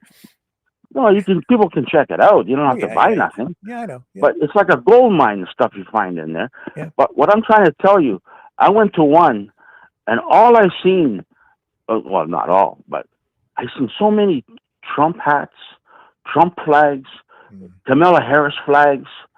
Like, nobody wants them. So they ship them to these crazy bins because it's just like they're all returns, eh? Yeah. Or people return them. I don't know. Yeah. But it's like I wouldn't even take it for free. Yeah. I don't think I honestly I don't think Trump is as popular now as he thinks he is. Because, I don't think so. Yeah, either. I think he's lost a lot of his base even now because of the Epstein stuff and that's another cover up. Yeah. Oh yeah. Oh yeah. Even the shooter that shot that guy, that's a cover up. I'm telling you, that's a cover up. That is, hey, you'll never. If you look at the way when someone gets shot like that, it's a crime scene. Did you see a crime scene there? They threw him in a fucking much my language. They threw him in one of those black SUVs. You know those convoy things. Yeah. They threw him in there. Why didn't an ambulance come and take him away? You know what I mean? Like they know what they're doing, but these these security guys just picked them up and threw them in there. Where'd they take them? Nobody knows. Did they take them to the hospital? Nobody knows. There's no crime scene. You think they'd have the whole thing fenced up? It's a crime scene. Everything around the whole thing is also weird. And I have to say, I agree, that the crime scene was not properly secured. The whole investigation has been. These are professionals you're dealing with. Professionals. Yeah. I don't know, man. They had people jumping around. They were stealing the merchandise off the merch table after the shooting. Like, what the hell? Like something stinks, man. I'm telling you. I've covered a lot of crime as a reporter over the years. Yeah. I know what a lot of police procedures should be, and none of that stuff happened there. No, nothing. They just picked them up and threw them in one of those black vans there and took them away. Who knows where they took them? It's very strange. Very I'm strange. Not drawing any conclusions here tonight, but it's very, very weird. Weird is right. A lot of holes in the investigation. As I said the other night, I'm surprised anybody in the United States gets convicted for anything anymore because there's always a shadow of a doubt. All you have to do is have your lawyer point to what's going on social media and all the conspiracies, which may be true. And then you say, well, look, there's a doubt there, so you have to acquit. And with all the holes in the FBI investigation, same with Trump's here. Oh my Trump's God. here. Yeah. Something stinks. I don't think anybody shot him. I think it was something that they planted on him. Okay, he had a piece of a big bandage on there for what, 2 days, and all of a sudden it was good. I don't see anybody healing in 2 days, especially a bullet wound in the earlobe. I don't know. Also weird. The other weird thing is you see in the video that they take all these photographers and they escort them over to the right in front of the stage when you've got what might be still an active shooter, right? And they put them right in the line of fire, what would be the line of fire if there were another active shooter or whatever, right? Could be more than one. They don't know anything at that point. So they move all the reporters into harm's way. So, and then they lower the flag down behind to make that perfect photo op, which I said right from the beginning was like, that's like a perfect photo op. That was staged. So potentially it's too weird to not notice. So what's the truth? It's all a show. Even if it isn't a show, they turn it into a show. Yeah. It's nothing adds up anymore for me. Sorry, Rick. No, that's okay, John. I totally understand. Which brings me to my last question for you tonight as we kind of wrap up. Did you hear that song that we put together here, the It's All Fake? Did you like that one? When I was producing that, I was like, Johnny's gonna like this one. This is right up Johnny's alley. No, when did you play it? Yesterday? I did actually play it yesterday. I'm going to play it again tonight. Okay, I'll listen to it tonight. Yesterday, I didn't see your show yesterday. I was down. Oh. I didn't get up this morning. I was all bagged out. I had to run and rush to get my car done, and then I think they ripped me off for $100. I don't know. They charged me $800 for a piece of pipe and. Wow. Welded it in there. A catalytic converter. I don't know. Did they put a new catalytic converter on? Yeah. Oh, well, there's your $800 right there. No, I priced it out on Amazon, and it was only like $300. Yeah, well, there's $400. So with the tax, and then you have a couple of pieces of pipe. So there's probably another $100. So there's $600. Anyways, I paid it. I had the money. $800. I paid cash. I told them I paid cash. I understand. But I called them when I got home, and I says, sounds like I'm driving an electric car now. I don't hear nothing. Starts laughing at me. See, that's why electric cars. So they have to put like noisemakers on some of them now because they're running people over because the pedestrians can't hear them coming. It's true. Yeah. Big labor was 2 hours, and they had $103 an hour, so that's $260 for labor. Yeah, see, I know they this charged stuff. me. They charged me $260. Yeah. And the pipe they charged me $400 or something. Yeah. But I got it on Amazon for $200. Same pipe. Yep. So, but he says we don't buy stuff from Amazon. See, so wherever they bought it. When I fixed the exhaust on my car, I went and I bought a piece of exhaust pipe for $30. Yeah. And then I crawled into the car and I cut the pipe myself and I made a custom piece and put it all together myself for $30. Yeah, but you know why I think they ripped me off though, Rick? I went there the week before to get my tires rotated because I bought these Michelins there. It's the best, cheapest prices I can find. But they put Michelins on, and it says you got lifetime rotation, right? So I went to get them rotated, and they rotated my tires. And they said, you need a brake job. No, when he backed it up in some dolly, and he broke my back headlight, eh? What? My back tail light, he broke it. Oh. He goes, oh, don't worry, just come back next week, and we'll put a new one in for you. I went in for a new one, and they put it in for free. Yeah. And then I said, my exhaust, put it up on the hoist. I don't know. It sounds a little loud. It's not that. It was a little leak coming right from the manifold. There's a ring there. He goes, it's leaking right here. And I said, well, that catalytic converter's pretty rusty there. That might be leaking too. Replace that too, I said. Okay. Yeah, $700. He said $800, and that's what he charged me, $800 today.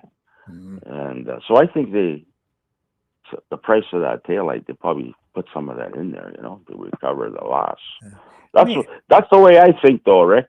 Let me ask you something. Did they give you your old catalytic converter back? No. I should have asked for it, eh? Oh, yeah, I think so. There was a lot of there's value in it, eh? Oh, those things are like gold today. That's why you have all these thieves out there running around with battery-powered saws. Oh, man. Why didn't I talk to you before? That was too late. Yeah. Let me just see what is a catalytic converter. Silver. There's silver in it. Oh, no, there's planium, what other metal? I'm just looking it up here. Yeah, there's a planium or something. That's very rare metal. Huh. Yeah, there's metals in there. I'm gonna talk to him about that. Maybe I'll call him tomorrow morning and see if it's still there. Yeah, I don't know what are they. Yeah, so anywhere from $50 to $1,000, depending on the size. That would be for like big ones for $1,000. So mine, he only replaced half of it. He cut it and welded it. There's another piece that they never replaced. Oh no, but if you replace the cat, then he replaces the whole cat. That doesn't include the pipe. It's what's inside that catalytic converter. Oh. Yeah. Wow. It's a value. Anyways, I think it's too late. I should have asked him. Yeah, because people steal those things from there's big money, eh? Oh yeah. I should park it in the garage tonight. They might come and steal it.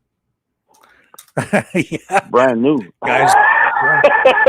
So there's a bunch of metals in them, right? There's like platinum, as you mentioned, and palladium and rhodium. But like it's worth big money. And scrap yards. See, the thing about scrap yards is they have to actually take ID from people if they bring those things in, or at least they're supposed to, so that they know where they're coming from, because the cops have a big problem tracking the people down who are stealing them. And they'll cut them off in the middle of the night from your car and then escape under cloak of darkness, take them to the scrapyard the next day and sell them as scrap, right? So you can...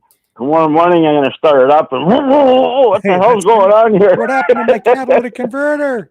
It's gone. Oh, they cut it off. Oh, yeah. There you go. Brand new, man. Yeah. It's brand new. But I swear to God, it sounds like an electric car. I don't hear nothing anymore. The exhaust is so quiet right now. There was a little leak before, eh? When you revved it up, you kind of got a little louder, but not that. It wasn't loud. It wasn't. Personally, I could have probably drove to the whole winter with it like that. But you know me, I said, probably more expensive next year. Just do it now. Like, who cares? Yeah. Well, you probably I spend a lot of money on my car. It's in tip-top shape.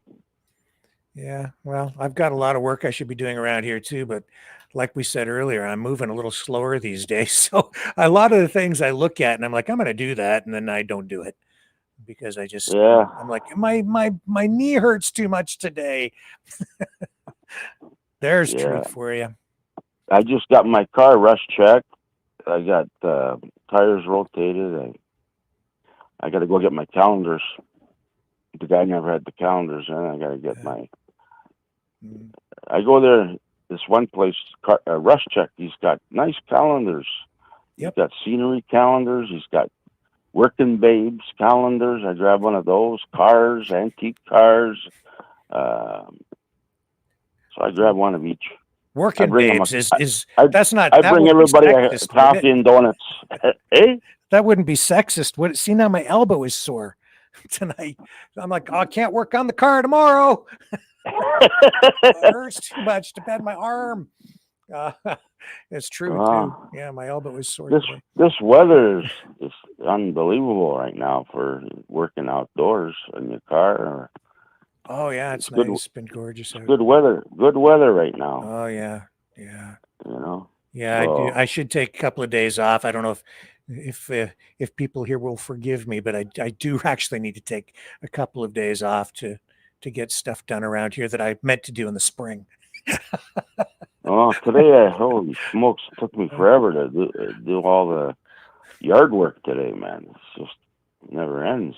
And then I ran out of gas, and I said, that's it, I quit. Lawnmower ran out of gas. I was almost done anyway. So I said, that's it. Yeah. I quit. I'm going to put the lawnmower away for the winter. No gas in it. Get the snowblower out.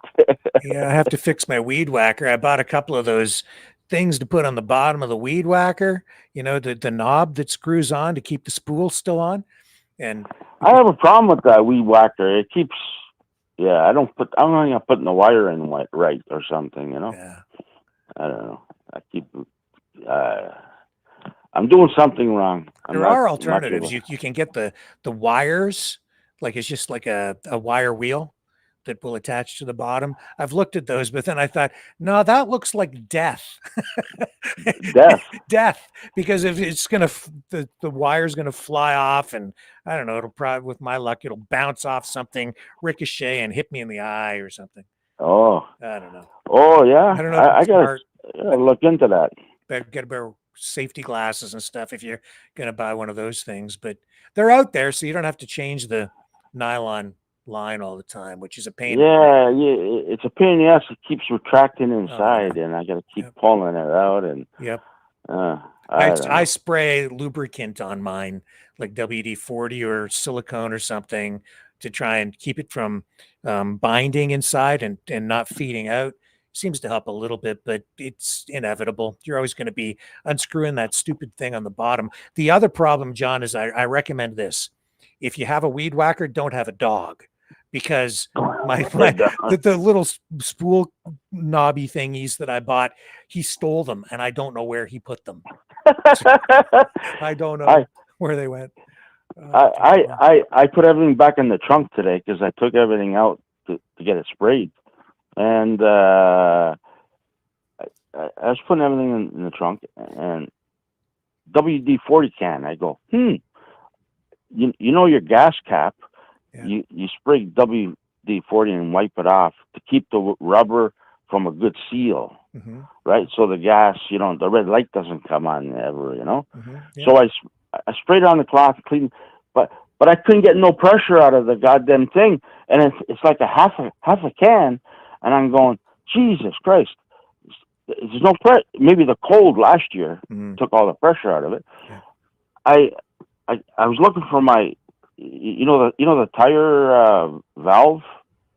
I got a couple spare ones, right? So if you screw it into a air compressor and you stick it in the top of the can, you can pump air in the can. You know that, eh? Yeah. It's a great trick. So I did that I only put a couple of pounds in there, and now it sprays like crazy. And I finished off the. I'm not going to waste a can of WD-40. Half a can, but it's full of air now, and it sprays good. But you should spray inside your gas cap, clean it with the WD-40 too, and then people should do that just to keep the seal moist and good grip. And you do it every twice a year. It's not a big deal. You just get a cloth and spray it on there, and boom, you're done. Yeah. And that's a good tip, Rick, for you. See, if you were talking to my dad right now, he would say, "Yeah, and if you have arthritis, you can just spray it on your sore elbow, and that'll make it better." Yeah. It's like the Wizard of Oz, the oil can. Eh? That's right. He's serious. Tin Man with the oil can. Do you know what else my father does? If he gets a cut, like if he cuts his finger or anything, he gets electrical tape and he makes a bandage with electrical tape, and he swears by that. And I'm like, Dad, you can't do that, man. You're going to give yourself some strange disease like cancer, gangrene, does he or put something. cotton in it? Does he put cotton on it? He just washes it off, whatever, and puts electrical tape on it. And I'm like, Jesus. That's got chemicals on it, Rick. Well, you tell him he's 93. Okay, it's working for 93, him. holy smokes. I know he does that stuff all the time. I'm like, Dad, I don't think it's a good idea. And then I look at him, and I can't keep up with him. He's 93 years old, and he's still out chopping wood. So, what can I say to tell? There's an old guy where my mom is at seniors home. He's from London, Ontario. He's a dairy farmer, right? Yeah, yeah. He's skinny as a rake, and he's in this those walkers, eh? Yeah. You should see him go, man. I go, holy, you move fast with that thing. And how old are you? He says 98. I says, and you move this fast? And he's skinny. There's another Chinese lady. She's just. I go, holy smokes, skinny as a rake. And I go, how old are you? 96. So there's a secret, Rick. But then there's all these fat people there, and they're just, step by step, So you got to lose weight, otherwise you're gonna die young. Well, that's the thing. That's what Pete Hegseth said today too. No more fat generals. No more fat generals. Yeah, he went to war not just with wokeism. He went to war with his own fat generals. They all have to pass a fitness test now. Even the old dudes with beer bellies. But these skinny people, I see them in these walkers. They're just whizzing by, and the fat people, that it takes them forever to just go across the floor. You know, that tells you a lot, Rick. Yeah.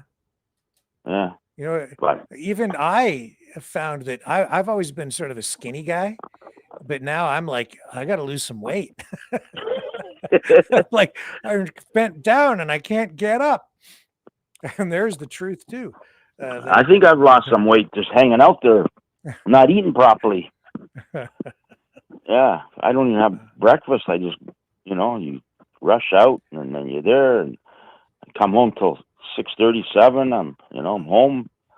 Holy Christ, man! What happened with your Ozempic adventure? I quit that a long time ago. When I found out what was in it, they had venom from lizard venom. What? the Komodo dragon. Komodo dragon. They suck venom out of it and put it in that. Really? And I said, I don't want that stuff in my system. Yeah. That's a lizard, right? Yeah, the Komodo dragon. Yeah. It's poisonous. I see it at the zoo when I go there. Every time I go look for it. They're big. They're like alligators. Looking it up here, it says it's not true. Komodo dragon. I'm just looking it up here. It says, no, Ozempic does not contain lizard venom. It's a fully synthetic medication. However, its development was inspired by a compound. Oh, here it is. Discovered in the venom of a Gila monster, a venomous lizard native to the southwestern U.S. and North America. There you go. So it's like a synthetic version of the venom from a Gila monster. I'm sure that's good for you. It's probably. Probably, that's really good for you. I don't know if it's as good for you as, say, like Tylenol. If you want to look like a lizard. You are what you inject or what you eat. How do you take Ozempic anyway? Do you inject that stuff or do you eat it? Yeah, you inject it in the side of your stomach. You are what you inject in the side of your stomach? Yeah. Well, yeah, on the side, yeah. Doesn't that hurt? You just pinch it and stick it. The needle's only like a quarter inch. Why do you have even. to put it in your stomach? Does it matter where you put it in? Can you put it? That's where they want you to put it. Right in the side of your. Straight in your forehead, right there, like that. Oh yeah, right in the forehead. Instant, partial lobotomy. It'd be okay. Like no, it just kind of numbs the pain a little bit when you stick it right. As soon as I found out that's what was in it, I said, "That's it for me, man. I don't want to look like a lizard." Too late. I can relate. But it did work though. I was losing a lot of weight, man. Yeah, yeah.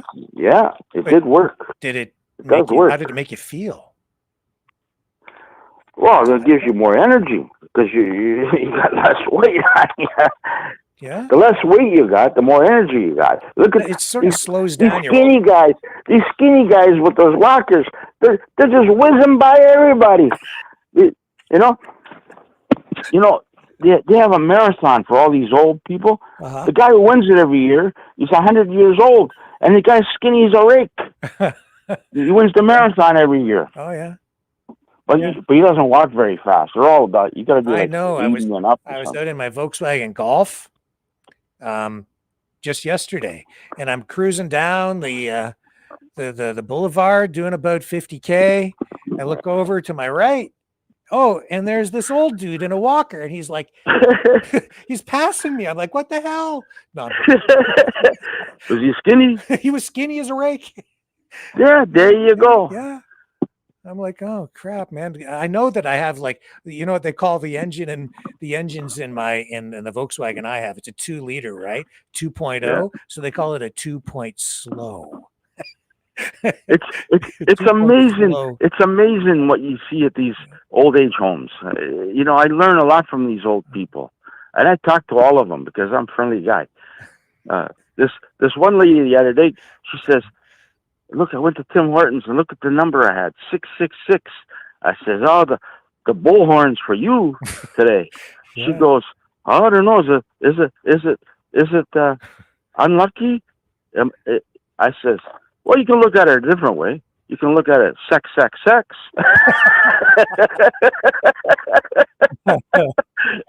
Starts laughing. Yeah. They put sex in everything to sell everything.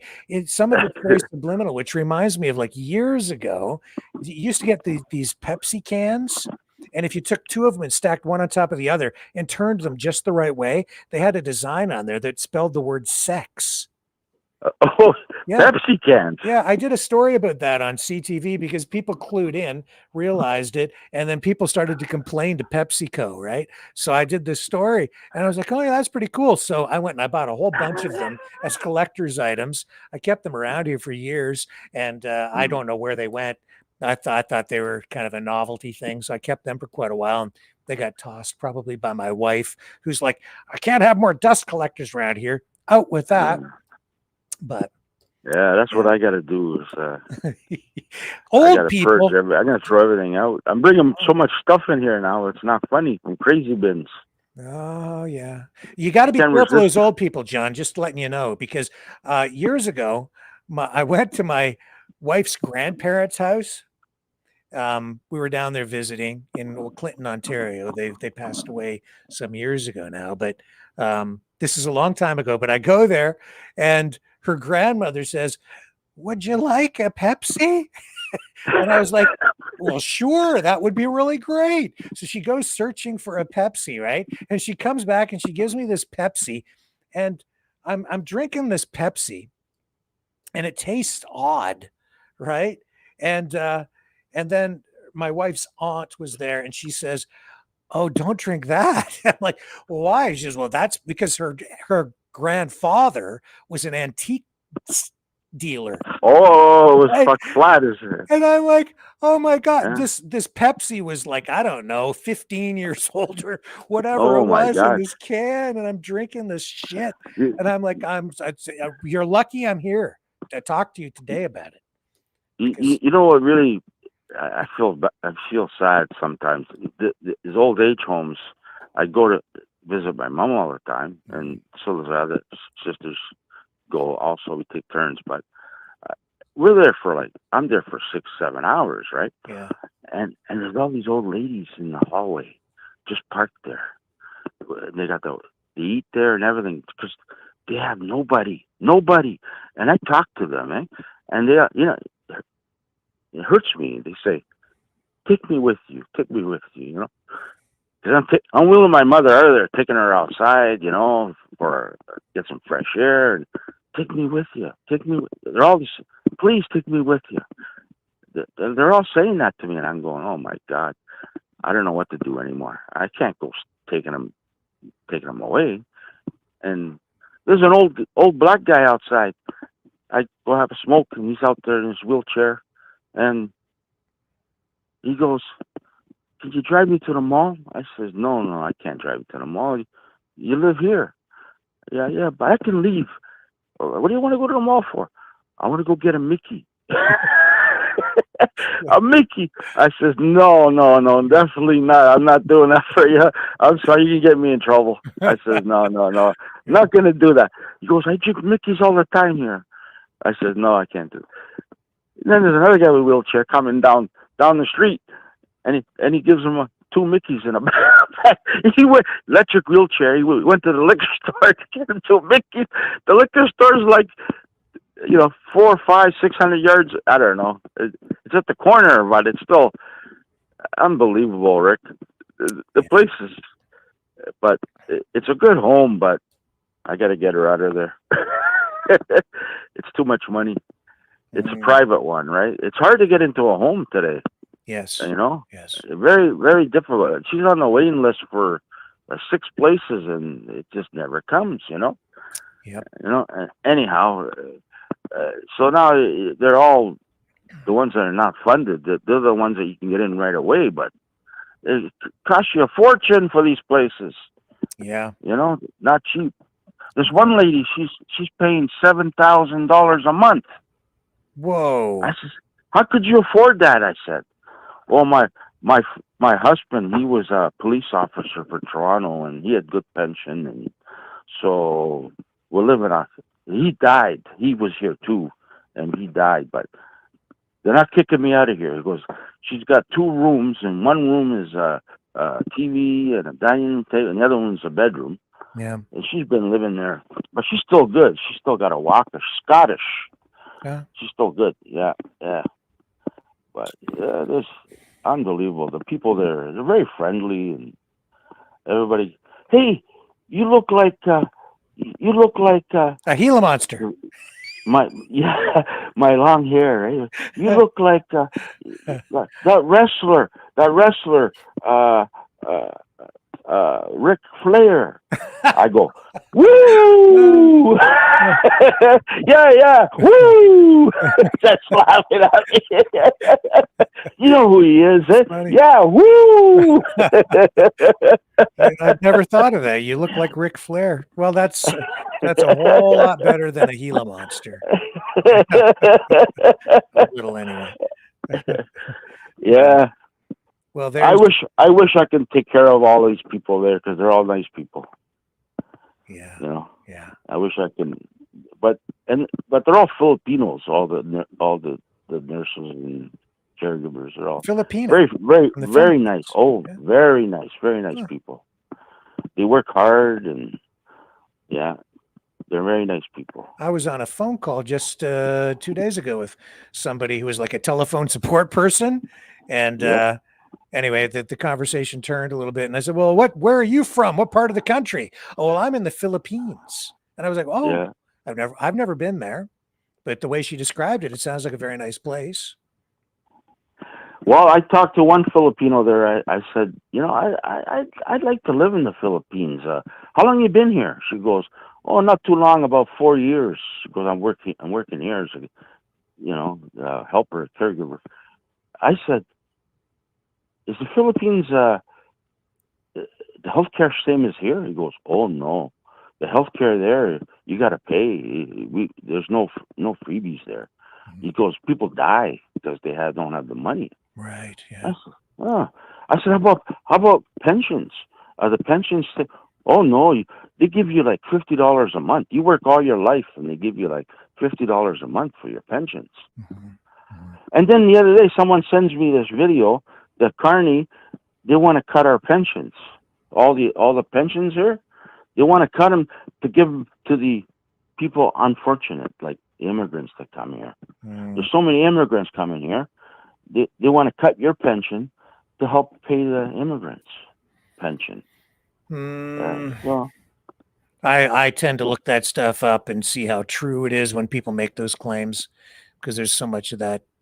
I'll send it to you, okay? Yes, I'll send it to you. Yeah. I'll send it to you. And this is a lady that she don't look fake, but I'll send you the video that they sent me, and Yeah, They want to cut our. They want to cut our pensions. Same with the claims about the temporary foreign workers program. Like a lot of the stuff is true, but some of it isn't. And yeah, there is some abuse going on out there for sure.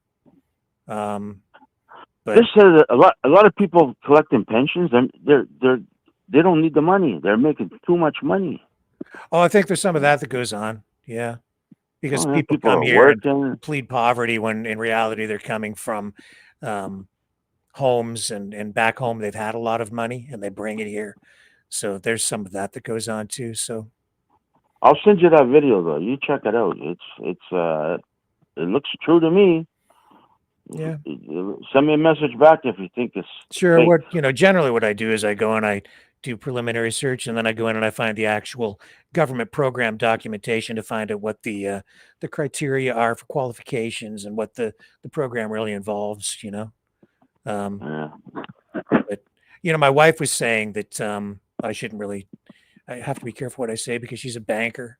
So I don't want to say anything that get her in trouble because she doesn't even really tell me very much, right? So I don't even know, she never tells me names of people or clients and things like that. But she was saying she was talking to somebody who was talking about like they own a business of some kind and then they build housing for foreign workers that come in very much the same way farmers do when they bring temporary foreign workers to work the fields every year, which has been gone on for years and years. And they don't make big money doing that. They really are jobs that they have a lot of trouble filling because it's so hard. The work is so hard. But yeah, she was saying that I think this was restaurant work or something. But even there, they're supposed to prove that they're hiring people for jobs that they can't fill. And when I've talked to people over the years who have worked at places like Tim Hortons, the people that I know that have worked at Tim Hortons never worked there very long, and they have huge, very quick turnover. Like it's hard for them to keep staff. There's no question about it. Are they justified in what they're doing with that government program? I'm sure, like all government programs, there's abuse that is taking place. I don't know how extensive it is. I know that some of what we're seeing online is exaggerated. So the truth is somewhere in the middle. And they're going to scale that stuff back. I know that in the months ahead, but I've been digging into it a little bit, but I need to find out more to get a real true perspective on it. Look at all these workers.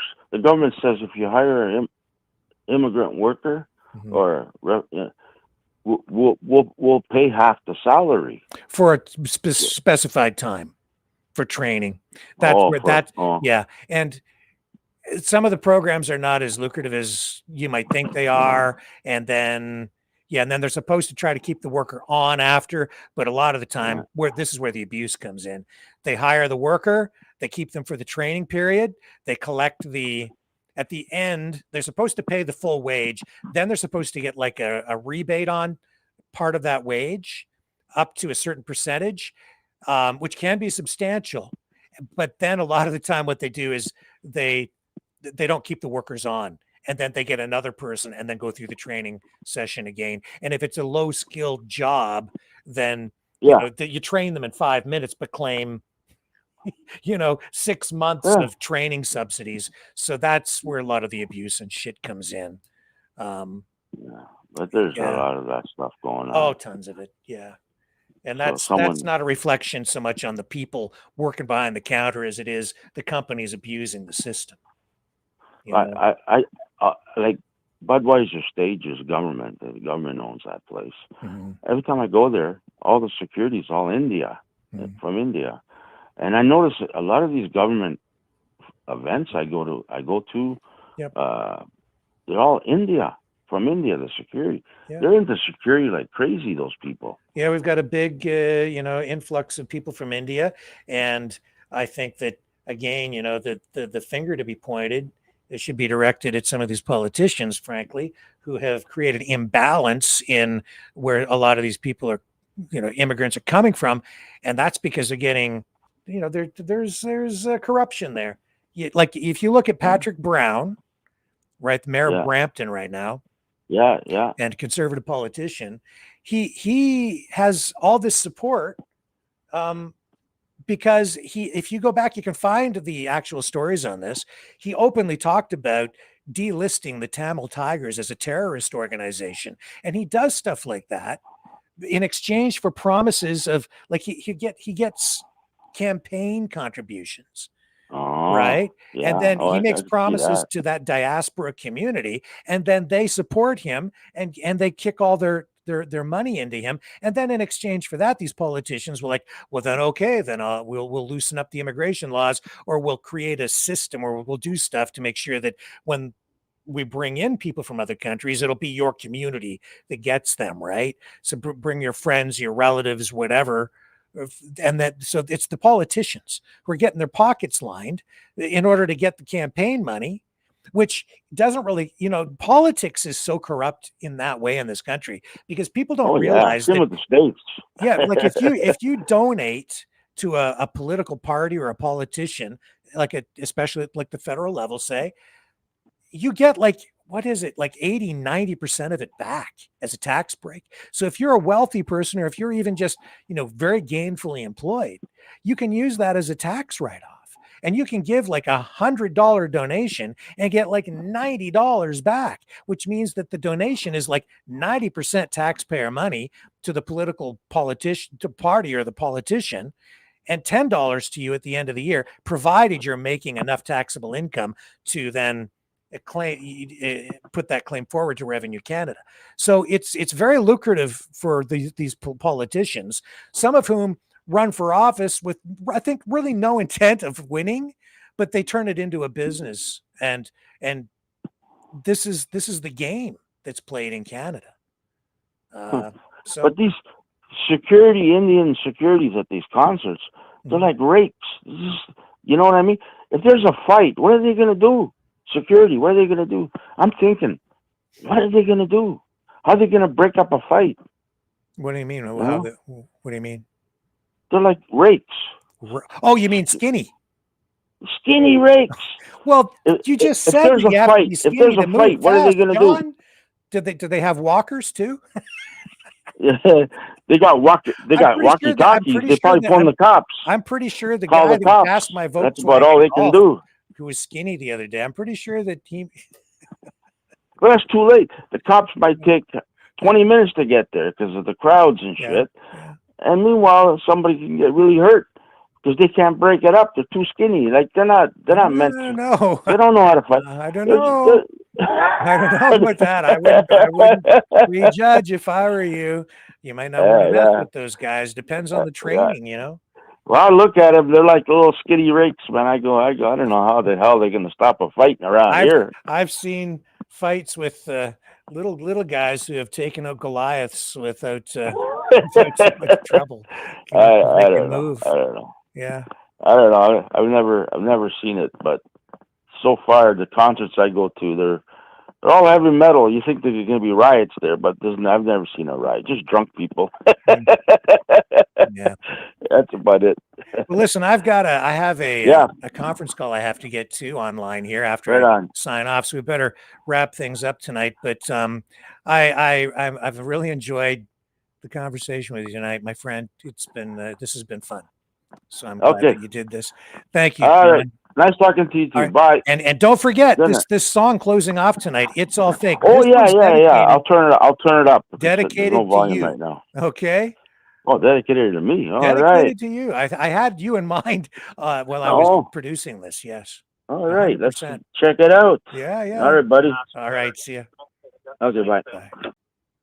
Okay. Here we go. Signing off tonight. Maverick and the News Brothers. It's All Fake, dedicated to Johnny Toronto.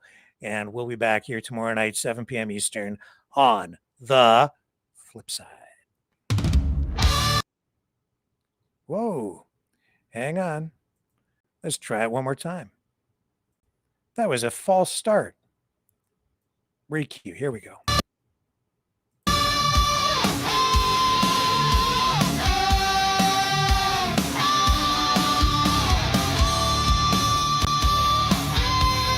Let's take it to the top. I want the beginning to just be just right. So hang on here. Let's get this down. and we're going to re-cue it, and we're going to do it the right way this time. Because I want Johnny to get the whole experience and you tonight. Very anticlimactic. But here we go. Re-cueing. It's all fake. Another technical glitch, but it's worth the wait. See you tomorrow night. Once again, on the flip side.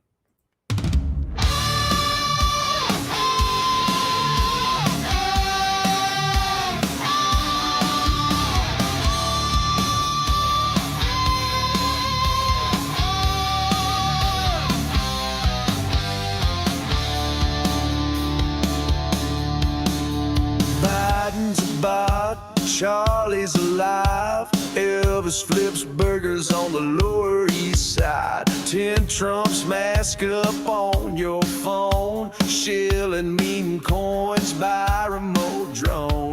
Graphene needles in your veins. Chemtrail sugar fries your brain. George Floyd's American hologram pie. Don't trust your lying eyes. It's all fake. It's all fake. The moon is a hoax. Give your head a shake. It's all fake. It's all fake. Your mama's a lizard. Your daddy's a snake. Bigfoot codes, the Mossad plan. Flat Earth truckers fighting the man. Dinosaurs guard an empty fed vault. Truth is dead and it's the media's fault. Conspiracies are real, let it sink in.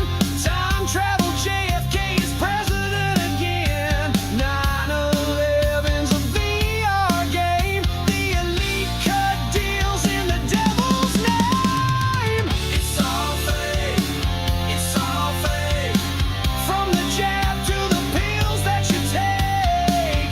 It's all fake. It's all fake. The Pope's in a bunker with Q as his mate. Your phone's a snitch. Your dog's AI. The king eats penguins in conspiracy pie. JFK, Jr., Cobain, and Tupac. They ain't dead. They're all coming back.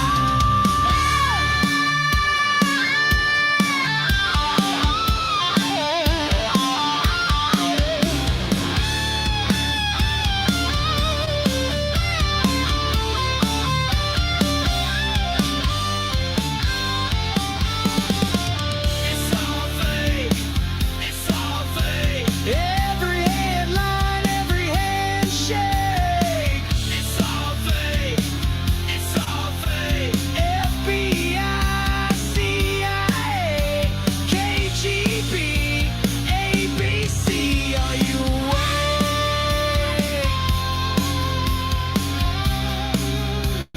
Don't believe your lying eyes.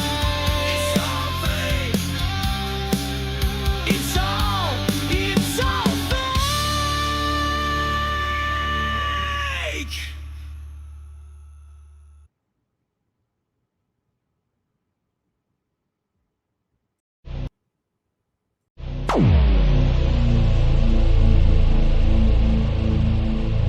This has been a Maverick Multimedia production.